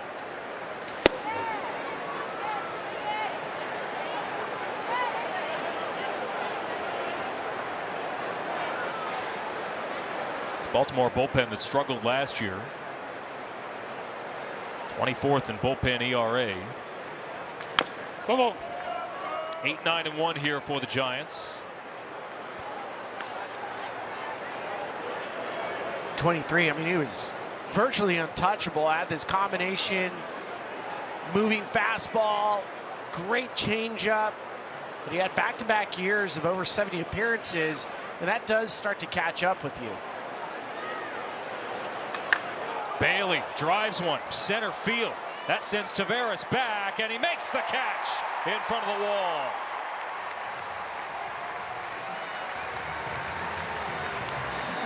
One gone. Taveras has had a great night from the offensive standpoint, and defensively, this is a perfect route. Go straight to the corner. Don't really worry about the left fielder, just track it down. Taveras was a late addition, as we learned that Tyler O'Neill was a late scratch due to an illness.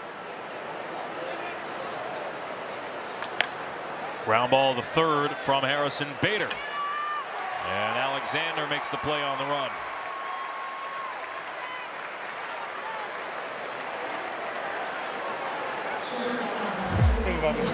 You guys, you always have to be on your toes when Cano's pitching, just because he induces so many ground balls. And for Blaze Alexander, I had the pleasure of watching him play in Arizona. Very athletic. He can play short, second, the outfield.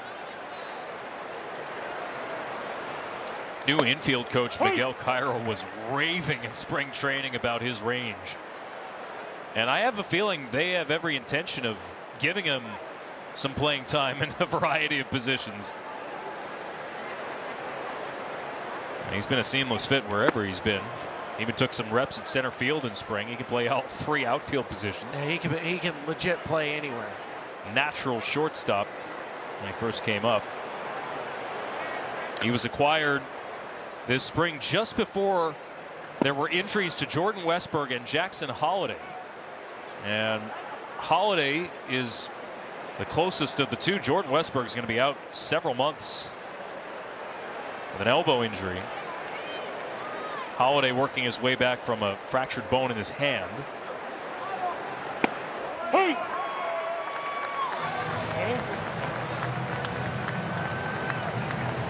curious to see how the Orioles, and that's a problem for a later time when you get Westburg back, when you get Jackson Holliday back. You know, where do you play him? Or look at this pitch. Adames is fan.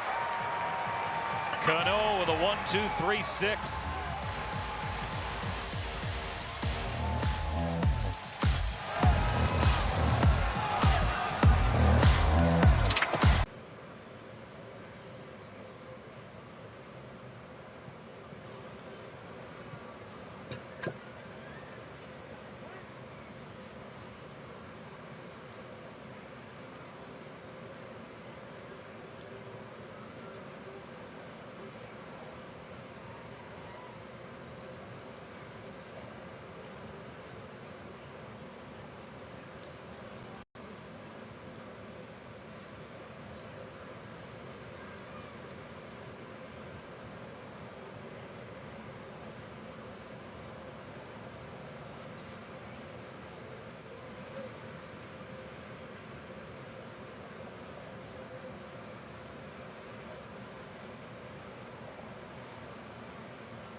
Score big on authentic gear at MLBshop.com. Official jerseys, memorabilia, hats, hoodies, and a whole bunch more. You got the whole season covered. Scan the QR code or visit MLBshop.com.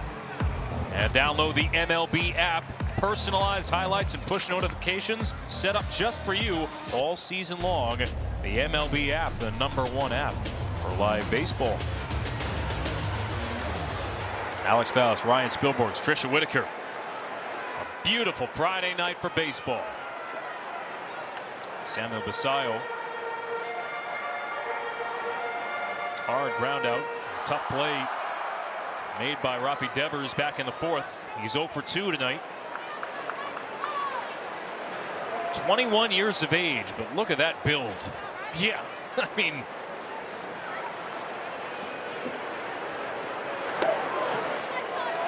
does not look like a kid who's just of legal drinking age. No, I mean, they have him listed 6'4", 250. I mean, he's a monster in a good way. On the ground. And an easy play for Devers. Basayo, who is one of the top prospects for the Orioles, came up last year and then just shortly after making his major league debut signed a big extension. 8 years, $67 million. It's a trend we've seen around baseball, Spilly, especially among the smaller market teams, to try to lock up some of their young players for long-term deals. Well, in some instances, you know, organizations feel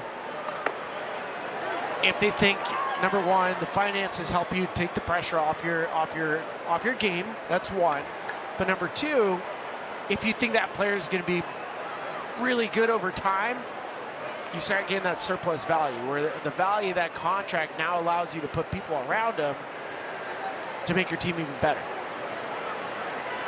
That Connor Griffin signing in Pittsburgh was such welcome news, at least to me, because for a, again, smaller market team, you can lock up a player that you think is going to be a star for 9 years. Amid all the talk about, well, Paul Skeens is on a ticking clock. A, the fact that they're willing to commit to a deal like that is great. B, build around a player, a younger player. This is lined to left in the air. It stays up for Ramos, and Beavers is retired. And the idea of cost certainty in a non-salary cap world is important for these teams. Elena Roop has been fairly efficient. I mean, he had 2 innings where he got away from him, but 90 pitches, he's in the 6th inning. But to your point, look, Connor Griffin, he's 19 years old. So a 9-year contract to a 19-year-old means he hits free agency down the road before he's even 30. And for the Pirates to do that and do what we think is somewhat of a market value for him, it was a good sign from Pittsburgh's perspective.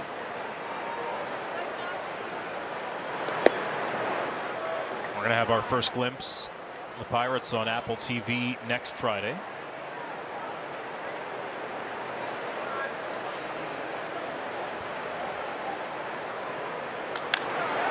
Up the middle, in the air, Bader will track it down.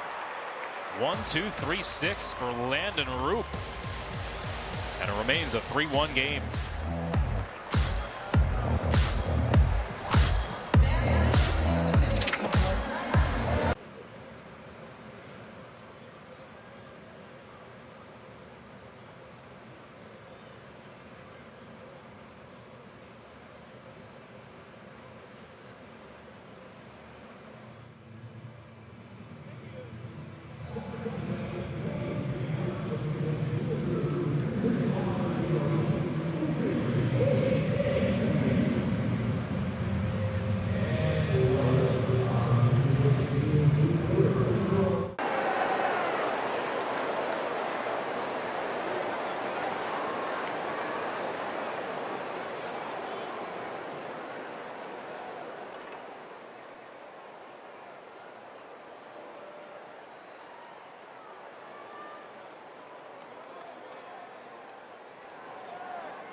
Tonight's aerial coverage is brought to you by Goodyear.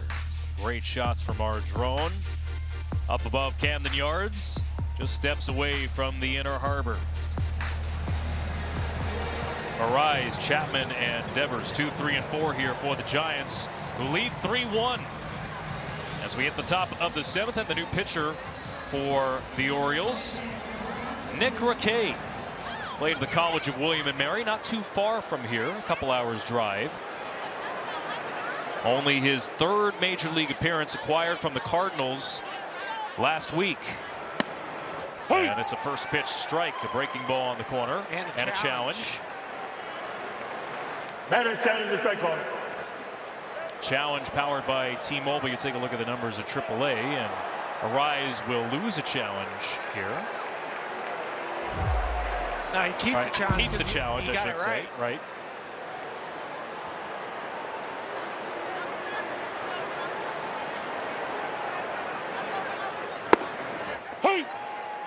That was, I mean, you see Arise look back at Laz. He's like, you want me to challenge again?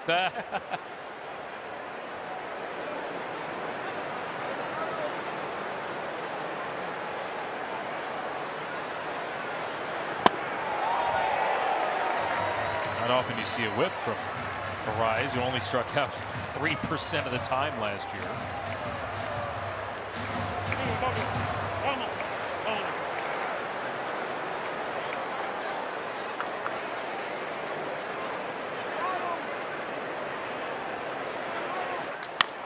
And Arise serves this to right. Beavers to track it down. It was nice for a guy in his first outing to get the first out. There's always nerves. You might not think it, but I mean, Raquet's only had 3 appearances in his big league career. And when you get traded to another organization, yeah, there's some nerves there.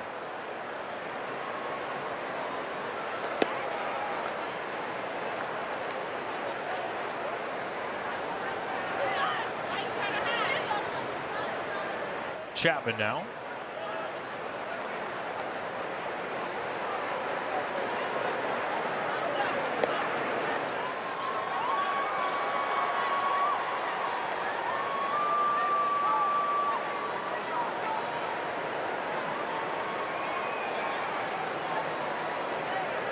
Chapman 1 for 3 on the night, singled in the 3rd. Now hits in 6 straight games.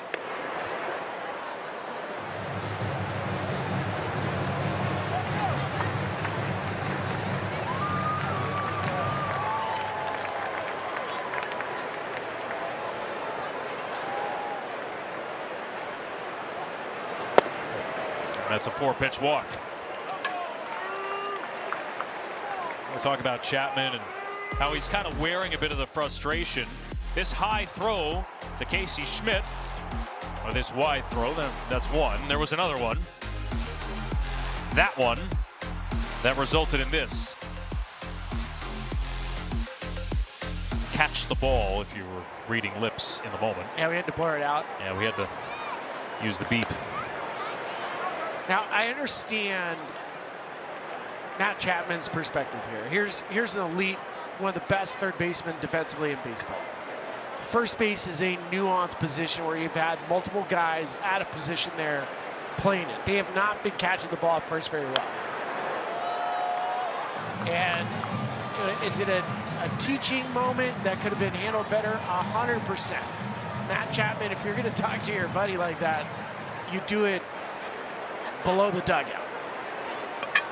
And you got to know, like, unfortunately, everything's caught on camera now, so you get to see it.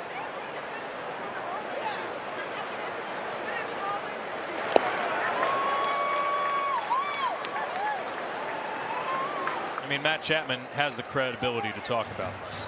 And Tony Vitello's point of view, if this is considered to be a minor incident in the grand scheme of things, is that Chapman's a leader on this team. And he should speak up when guys make mistakes, holding his teammates accountable. Maybe in a different part of the stadium for everybody to see, but And you also know that Chapman's an intense guy. He's not afraid to mix it up. Remember, it was part of a benches clearing altercation last season against Colorado. Suspended for a game. Yeah, I was there for that.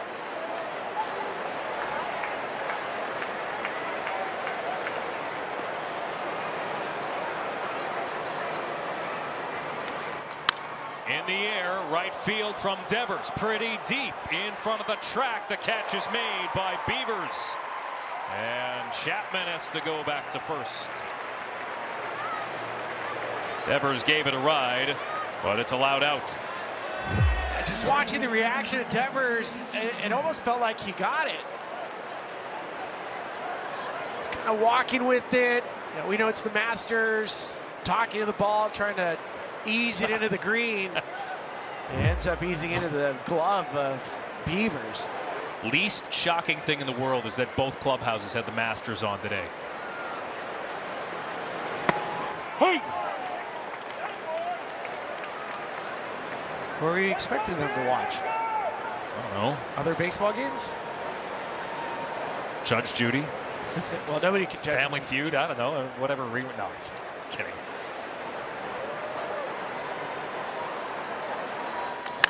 Line drive, base hit, left field. Casey Schmidt has another one.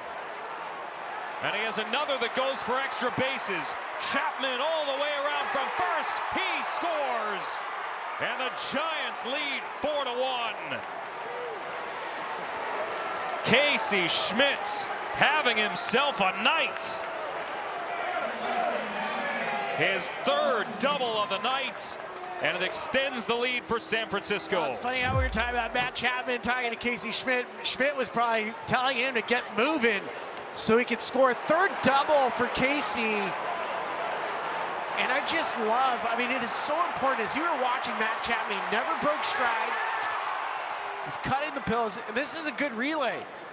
Ward to Gunnar Henderson, who has a cannon to throw just a little bit offline.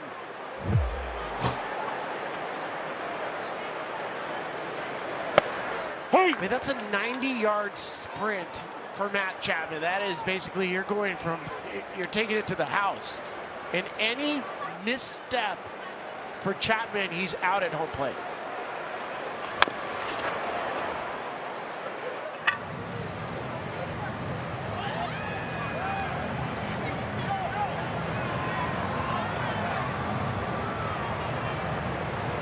Casey Schmidt, who entered the day with only 2 extra base hits on the season, has 3 alone tonight.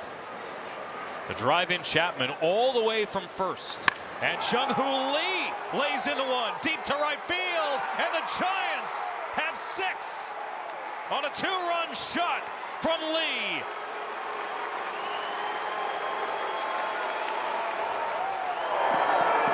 Nick Raquet's Orioles debut. Less than stellar. The Giants are up 6-1. Well, from an offensive standpoint tonight, the Giants, they've been rolling a little off-speed pitch, rolled right into the barrel of Lee. The Giants came in with only 5 home runs on the season, and they've hit 2 tonight.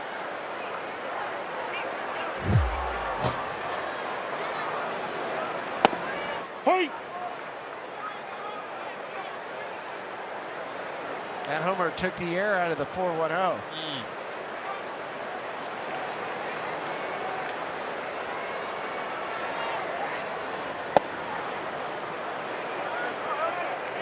The Giants scored 6 on Tuesday, 5 on Wednesday.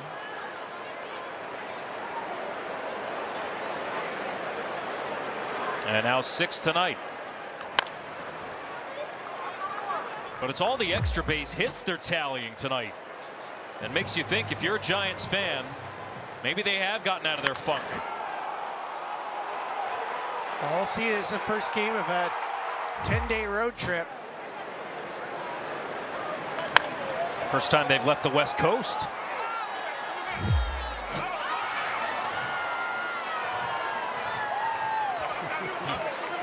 It's like, I don't want it. I'm not in the mood for a souvenir tonight.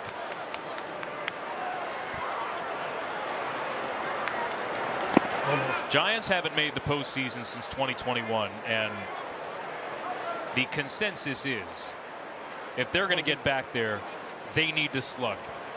They need to get back to being a team that's reliable offensively. They can't nibble. Nobody likes a nibbler.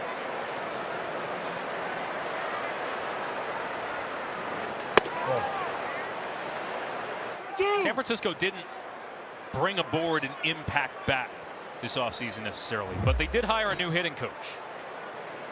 Hunter Metz came over from the Toronto Blue Jays. And the Blue Jays, remember, coming off a season where they had terrific numbers offensively, making it all the way to Game 7 of the World Series. A 3-run 7th as we stretch here in Baltimore.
Let's take a look at our game summary and cap off the night presented by Blue Moon. How about Landon Roop tonight? San Francisco Giants Stars' last 3 games have been fantastic, and Roop, he ripped through this Orioles lineup through 6 innings. We got a chance to see one of the best curveballs in baseball. Fastball command was there. And anytime you start off a new series against a team, the first start sets up the rest of it because you can start lining up your bullpen exactly the way you want it, which for the Giants, as we see Keaton Wynn coming in for his 7th appearance of the season, Tony Vitello told us, I don't really have defined roles for my 7th, 8th, and 9th inning yet. We're getting there, but they're not quite there yet. Well, they do have some injuries. Jose Buto is out. Joe Peguero out. Randy Rodriguez, Tommy John surgery last September. Sam Hench's a shoulder injury. So their bullpen a bit thinner than they would have liked. Remember last year they traded one of their top late inning guys, Camilo Doval, at the deadline. Tyler Rogers to the Mets. And there's the situation with the injuries. Keaton Wynn is an arm they really like. His stock is trending up in the San Francisco pen, that's for sure. Well, it should. He's got a 2-pitch mix. It's a big fastball, but it's a split finger. He throws a split finger close to 60% of the time. League's hitting .091 off of it.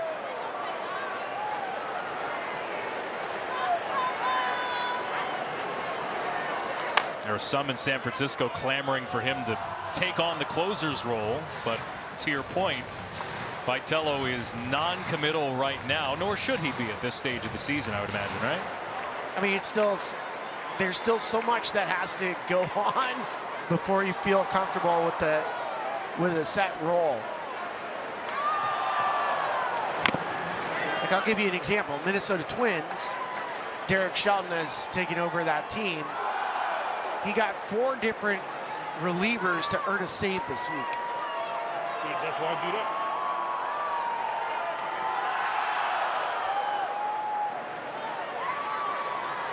And you're actually better off when you have relievers capable of pitching in any scenario.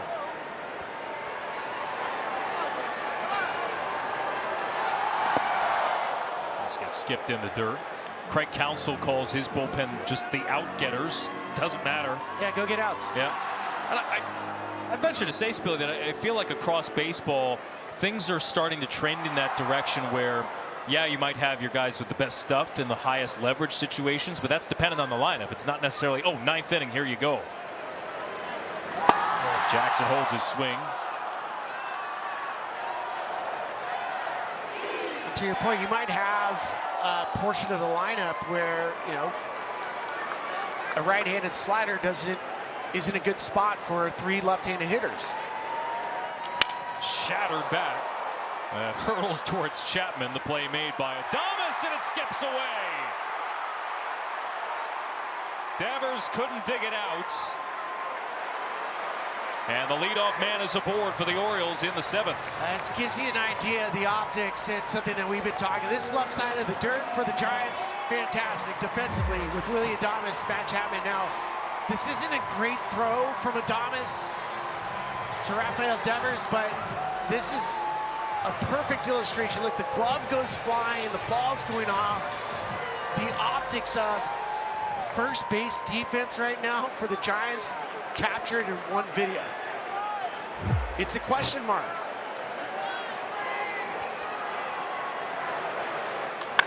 On the ground to short. Adames will flip to a rise for 1. On to first for the double play. And the E6 is erased. But I think you raised a really good point, Spilly, about the fine margins of defense. Yeah, you have Devers in there for his bat. But occasionally you need to steal it out. The best defensive first baseman, what it does is you get gold glovers around you. I mean, just track who the best defensive first basemen are, and you'll have a gold glove to your shortstop, to your third baseman. It just follows you. A first baseman makes the rest of the infield better. And right now for the Giants, I can understand what they're going through, because they're not going to feel comfortable throwing a ball because it might not be caught.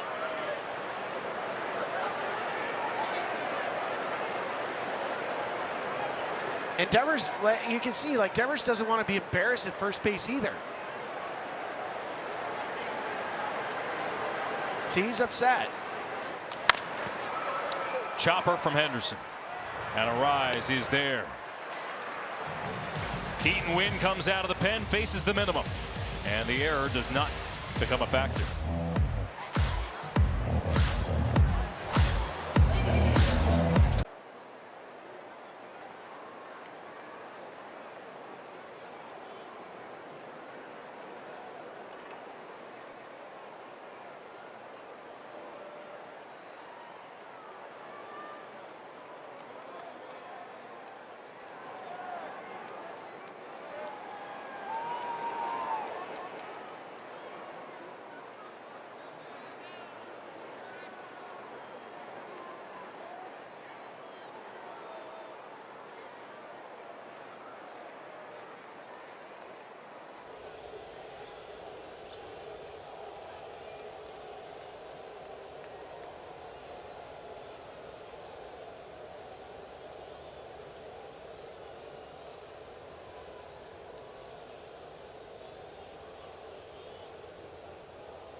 We welcome you back to Friday Night Baseball on Apple TV, presented by Verilux Lenses.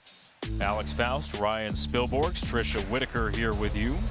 Between innings, a look at a little hand on the shoulder of Rafael Devers. Willy Adames still frustrated with that error, because it gets charged to Adames in the end.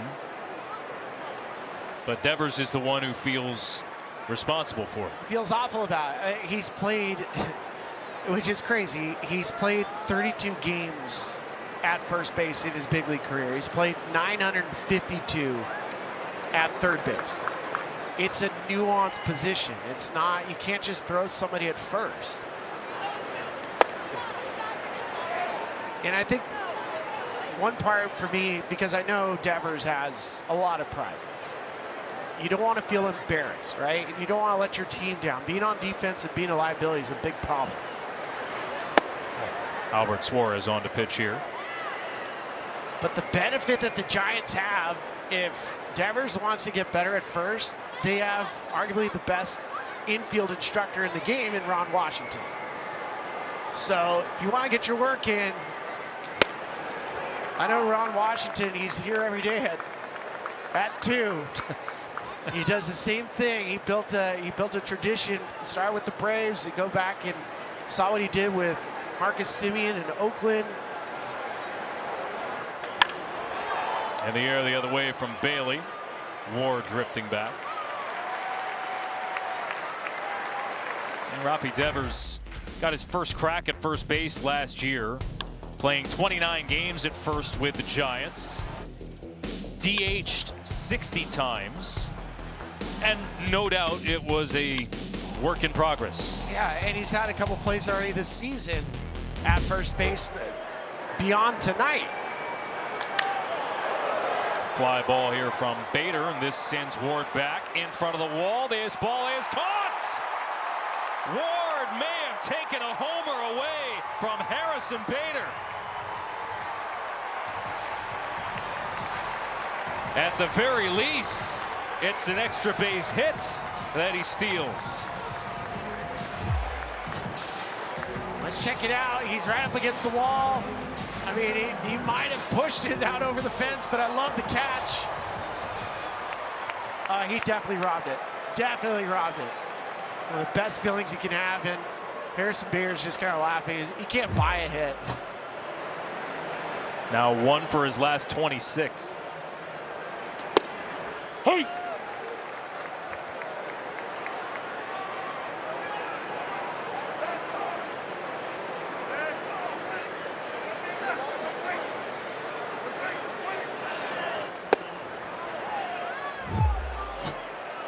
Everything about robbing a home run is about timing. You want to make sure you get to the apex of your jump. Pete Alonso loves it.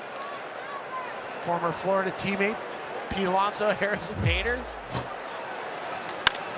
Up the middle, right back to the mound. Suarez with a 1-2-3-8, but it's a 5-run deficit for the O's.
And Adames to the track, to the wall. It's gone! Going the other way is Ramos. Adames with a line drive to left. Fancy It's Clancy. my biggest moments ever in 52 years. And Jung-Hoo Lee lays into one. And the Giants have 6. We welcome you back to Friday Night Baseball on Apple TV, presented by Verilux Lenses. 6-1 San Francisco, 6 runs on 11 hits for the Giants. JT Brubaker out of the bullpen. And after the Giants only mustered 1 run in their first 27 innings of the season, they have only allowed 1 run in their last 27.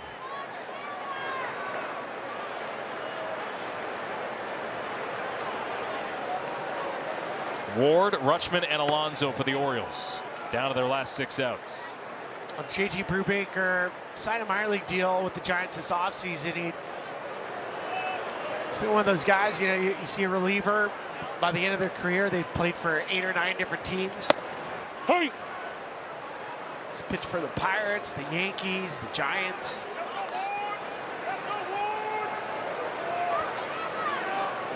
Sixth appearance in 14 games for the Giants. Signed a minor league deal with them late last year.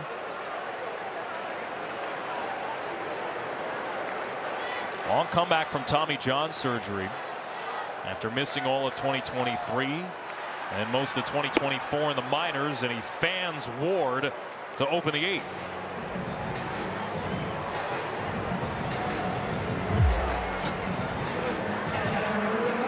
It's a little off-speed pitch, starts as a strike. Taylor Ward does not chase, and he got him chasing.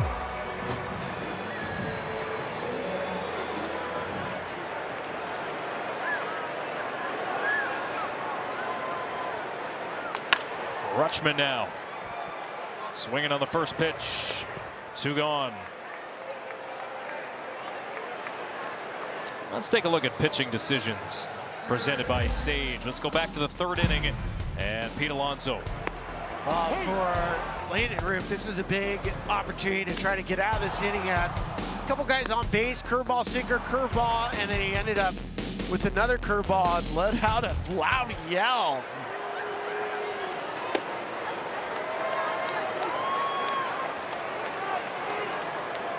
Frustrating night for the Polar Bear.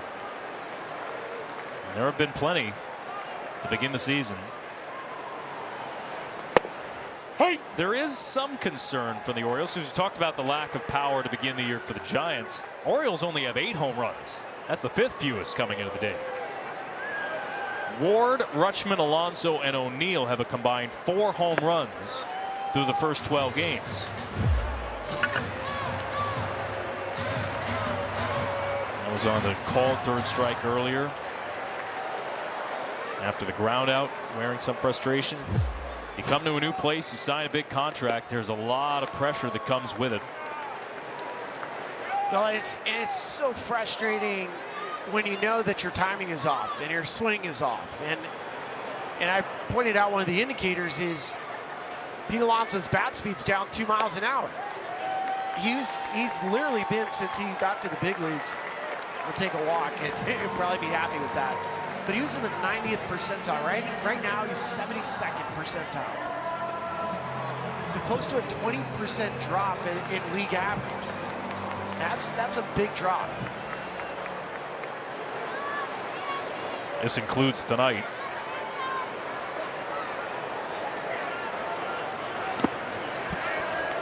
Basayo now.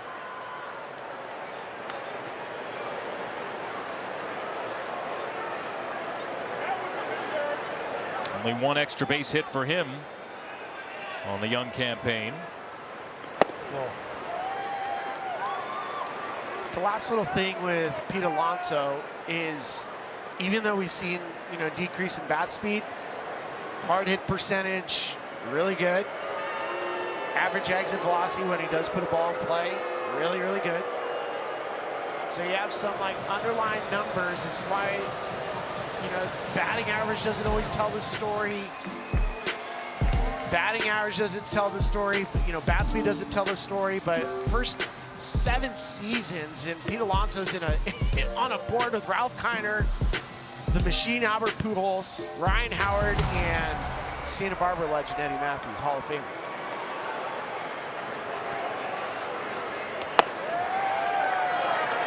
Basayo ahead here 3-0.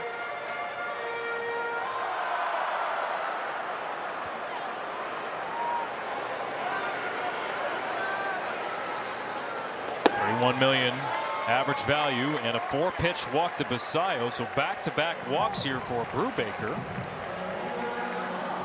And the last thing that the Giants needed was to create a bit of traffic on the base paths. A couple of 2-out walks allows Dylan Beavers to get an at bat here, and Tony Vitello will make a pitching change. Matt Gage will come into the game. A lefty will come in to face Dylan Beavers when we come back.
You take a look at the Orioles, down 16 wins from the year prior, where in 2024 they had 91, went to the postseason back-to-back years.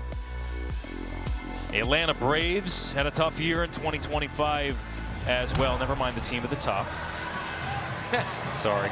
Matt Gage is into the game, and he will face a pinch hitter here for the Orioles. Ryan Mountcastle will come off the bench. We talked a lot about Pete Alonso and coming over here to Baltimore, but that pushed Ryan Mountcastle out of a job. As you take a look at the numbers on Gage, he makes his 7th appearance already this season. Great story for Gage, who picked up his first major league win Wednesday against Philadelphia. He made his first opening day roster at age 33 this spring. 6 scoreless appearances so far this year, and a first pitch strike to Mountcastle. Yeah, really funky stuff too, because it's a 4-seam fastball right around 92, but he's just able to get soft contact. Everything moves.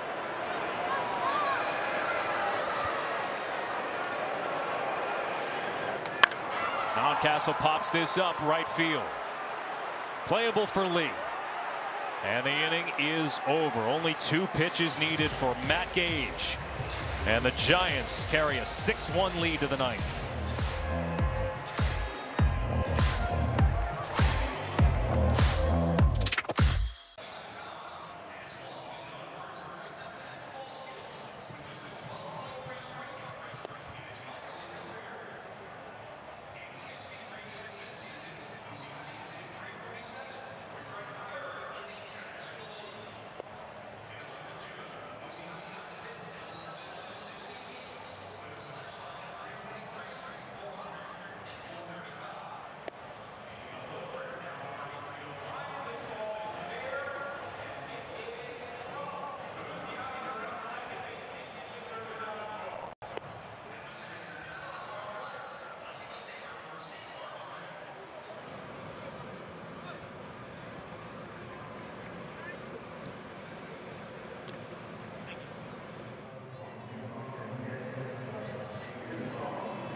Friday Night Baseball on Apple TV is presented by Essilor. Learn more about Verilux XR series and find your local Essilor expert at Essilor.com.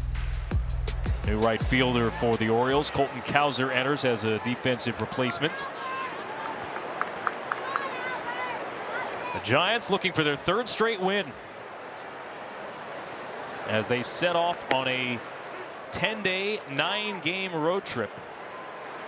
Albert Suarez remains in for the Orioles on the mound, facing Luis Arraez here. And Arraez with a ground ball up the middle. On 2 hops, it's Henderson to make the putout. Let's head back to the studio. Lauren Gardner with an update. LG.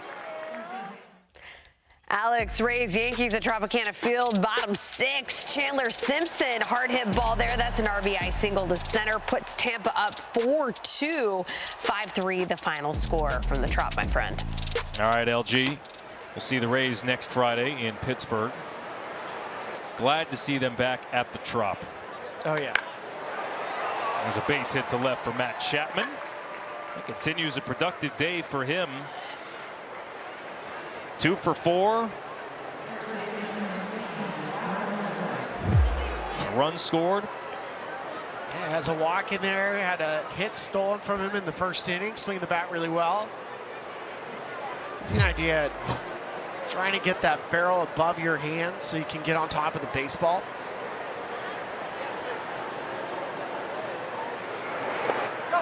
This is blocked by Rutschman. Keeps it in front of him. Giants lost 8 of their first 11. 7 out of their first 8 at home. Their worst start to a home season since the year they opened what was then Pac-Bell Park. Took 2 of 3 from the Padres. And they lost the series to the Mets. But really seemed to be re-energized this week against the Phillies. Sinking line drive that's caught by Cowser in right. It's also been a tough schedule for the Giants. Let's be clear about that. Yankees, Padres, Mets, Phillies all have playoff aspirations. 3rd, 7th, 13th, and 2nd in win percentage last year. Well, and you have to think about who they face from a pitching staff, too. I mean, Cam Schlittler, the first 2 starts of the season for him, he given up like 2 hits.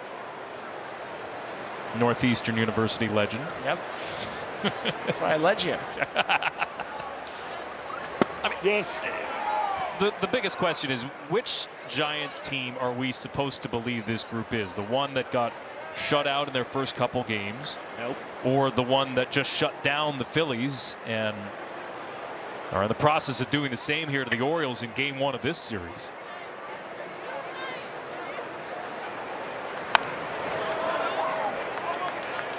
It's always somewhere in between. You're never as good as you think you are, and you're never as bad.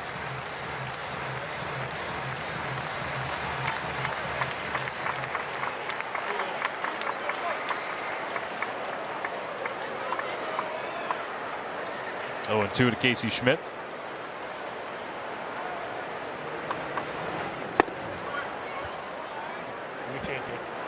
Compounding all the early angst about the team's performance is the fact that they have a first-year manager who has never coached at this level in any way. Shouldered some of the blame for those early losses in a market that hasn't seen the postseason since 2021. And we did see, I mean, going to San Francisco is one of my favorite places to go watch a baseball game, and we did see the last couple of years, you know, lower attendance. They had a record of consecutive sellouts. They lost that. I think there was some frustration towards ownership. Runner goes from first, and it's a strikeout for Schmidt to end the inning. But all seems to be right with the Giants right now. Last licks for the O's when we come back.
6-1 Giants as we head to the bottom of the ninth here in Baltimore. Alex Faust, Ryan Spilborgs back here with you.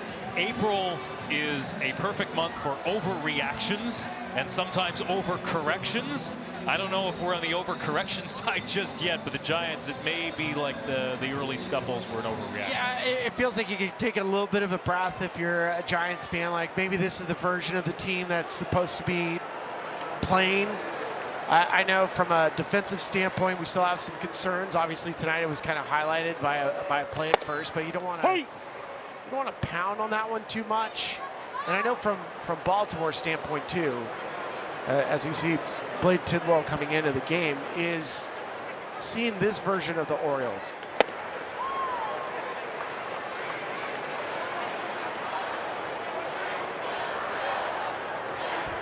Meanwhile, for Baltimore, who, as we talked about at the beginning, faced similar questions.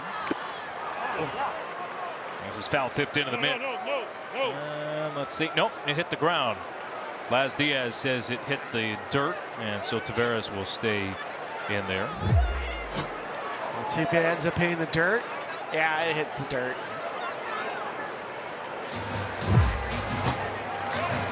It's funny, Laz goes and looks at the ground, and he's like, wait, there's a mark right here. Andrew Bailey, you liar. Isn't the whole idea about framing? Patrick Bailey. Isn't the whole idea about framing lying? Yes. Cheating?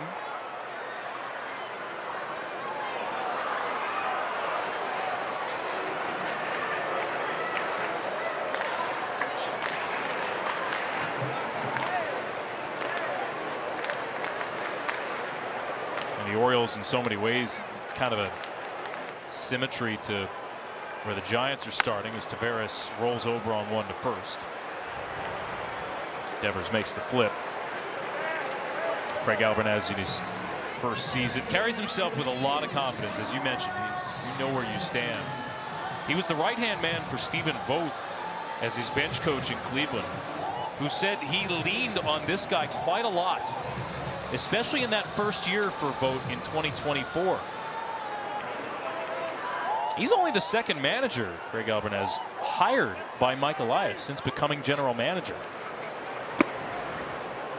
Craig's connection to the Giants runs deep too. He was bullpen coach out there for San Francisco for a while, and there was a great story about Patrick Bailey and Craig Albarnaz where when Bailey was told he was making it to the big leagues, he called his wife, and the second phone call was to Craig Albarnaz because he's that type of person. Hey! He was a bullpen coach and a catching coach with the Giants, and Bailey would have been one of those young guys coming up, leaning on Albarnaz for expertise. Hard ground ball through for a base hit for Jeremiah Jackson.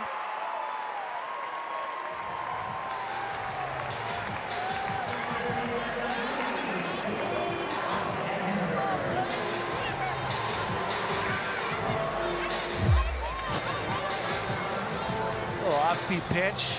Jackson's had a fantastic game defensively, so it's nice to get a knock.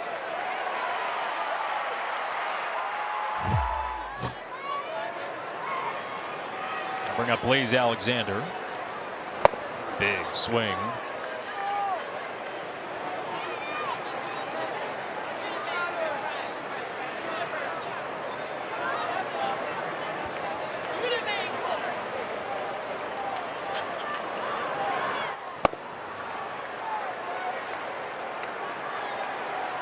The fastball's live. 98 with some run. Big hole right side with Devers holding on the runner.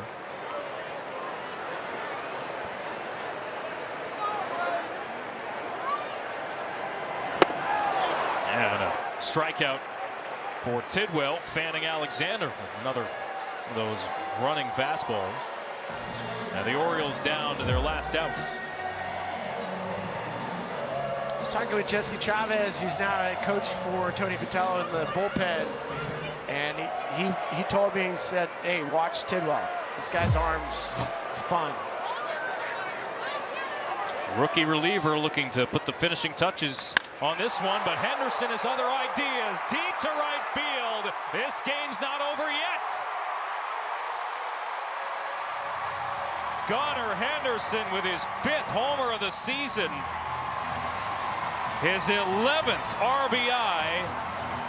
And the Orioles are within 3. Well, if there's a bright spot for the Orioles so far this year, it has been Gunnar. He just spun around 98 like it's nothing. 5 home runs for the shortstop, and he's looking like he's getting back into form from 2 years ago. 5th home run in a 10-game span, 3rd in a 4-game span. Hey! First pitch fastball is middle, but to be that short and quick.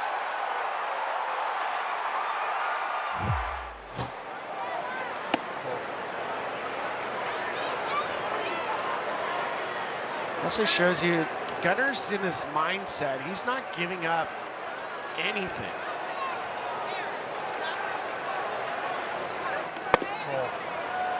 2 balls and a strike to Taylor Ward. I had a teammate in Colorado, Troy Tulowitzki, he challenged himself to be focused for every pitch of every game for an entire season.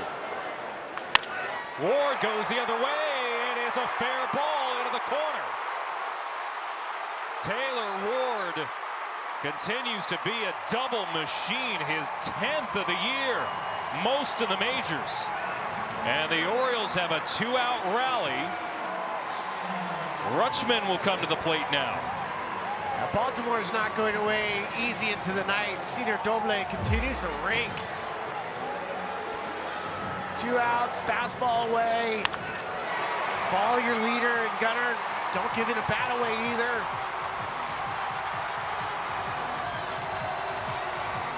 This is good for Baltimore. I mean, you want to dig into a team's bullpen in the first game of the series. Even if they're beating you want to drag them down. You want to force them to get up another plus side reliever. You want to force as many arms into a short series as possible because it benefits you over time.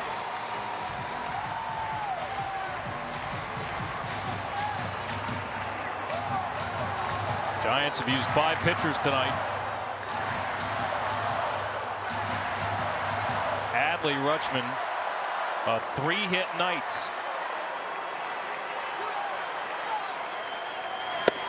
Hey!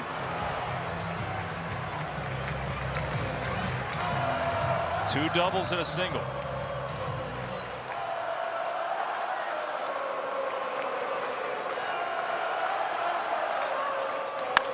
And Rutschman pops this up in the infield.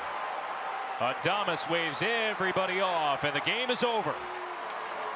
The Giants take game 1 of this 3-game series here in Baltimore as they set off on a 9-game road trip. Again, their starting pitching was stellar, and their offense has come to life over the last 3 games. Maybe even you go back 4 games to start the Phillies series, but this Giants team has turned a corner. They're now 2 games under 500.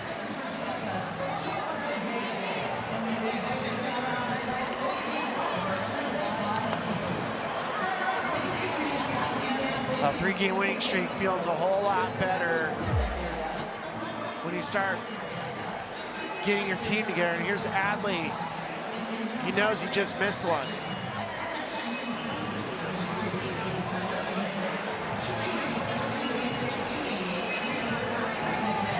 Tony Vitello, he's another guy who will always let you know how he feels.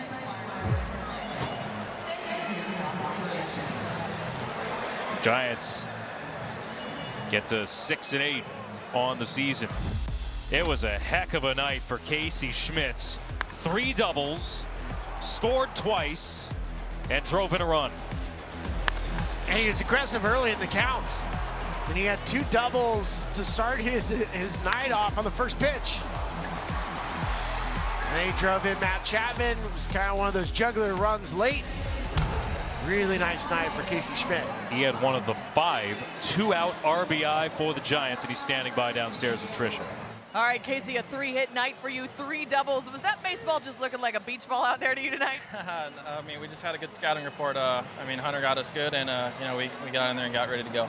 You guys had 2 home runs tonight. Coming into tonight, you had 5 all season. Is that the sign of an offense starting to click and find their power? Yeah, I think so. I think you know, I think the last series carries over a little bit. You know, we're playing some good ball now, and yeah, we're going out and we're having fun and trying to win every single game. So that's where we're at right now. We're just having fun with each other. Realize in the last few games you guys have outscored your opponent 17-1, right?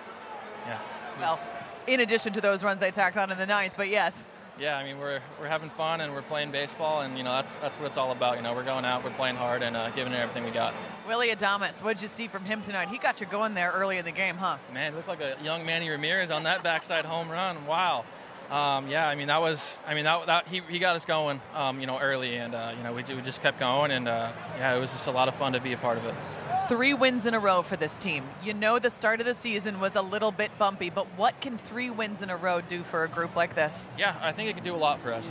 You know, we've been really good about not putting too much pressure on ourselves and just going out and playing and, you know, letting things fall in line. And you know, that's kind of where we're at right now. Is we're going out, we're having fun, and we're just playing baseball, having fun. Casey, congratulations. Thanks for the time. Thank you. Guys, back to you. All right, Tricia, the Giants have won 3 in a row. A good start to this long road trip. 6 runs here in Baltimore, and the pitching did the rest. Back to wrap things up here in Charm City when we come back.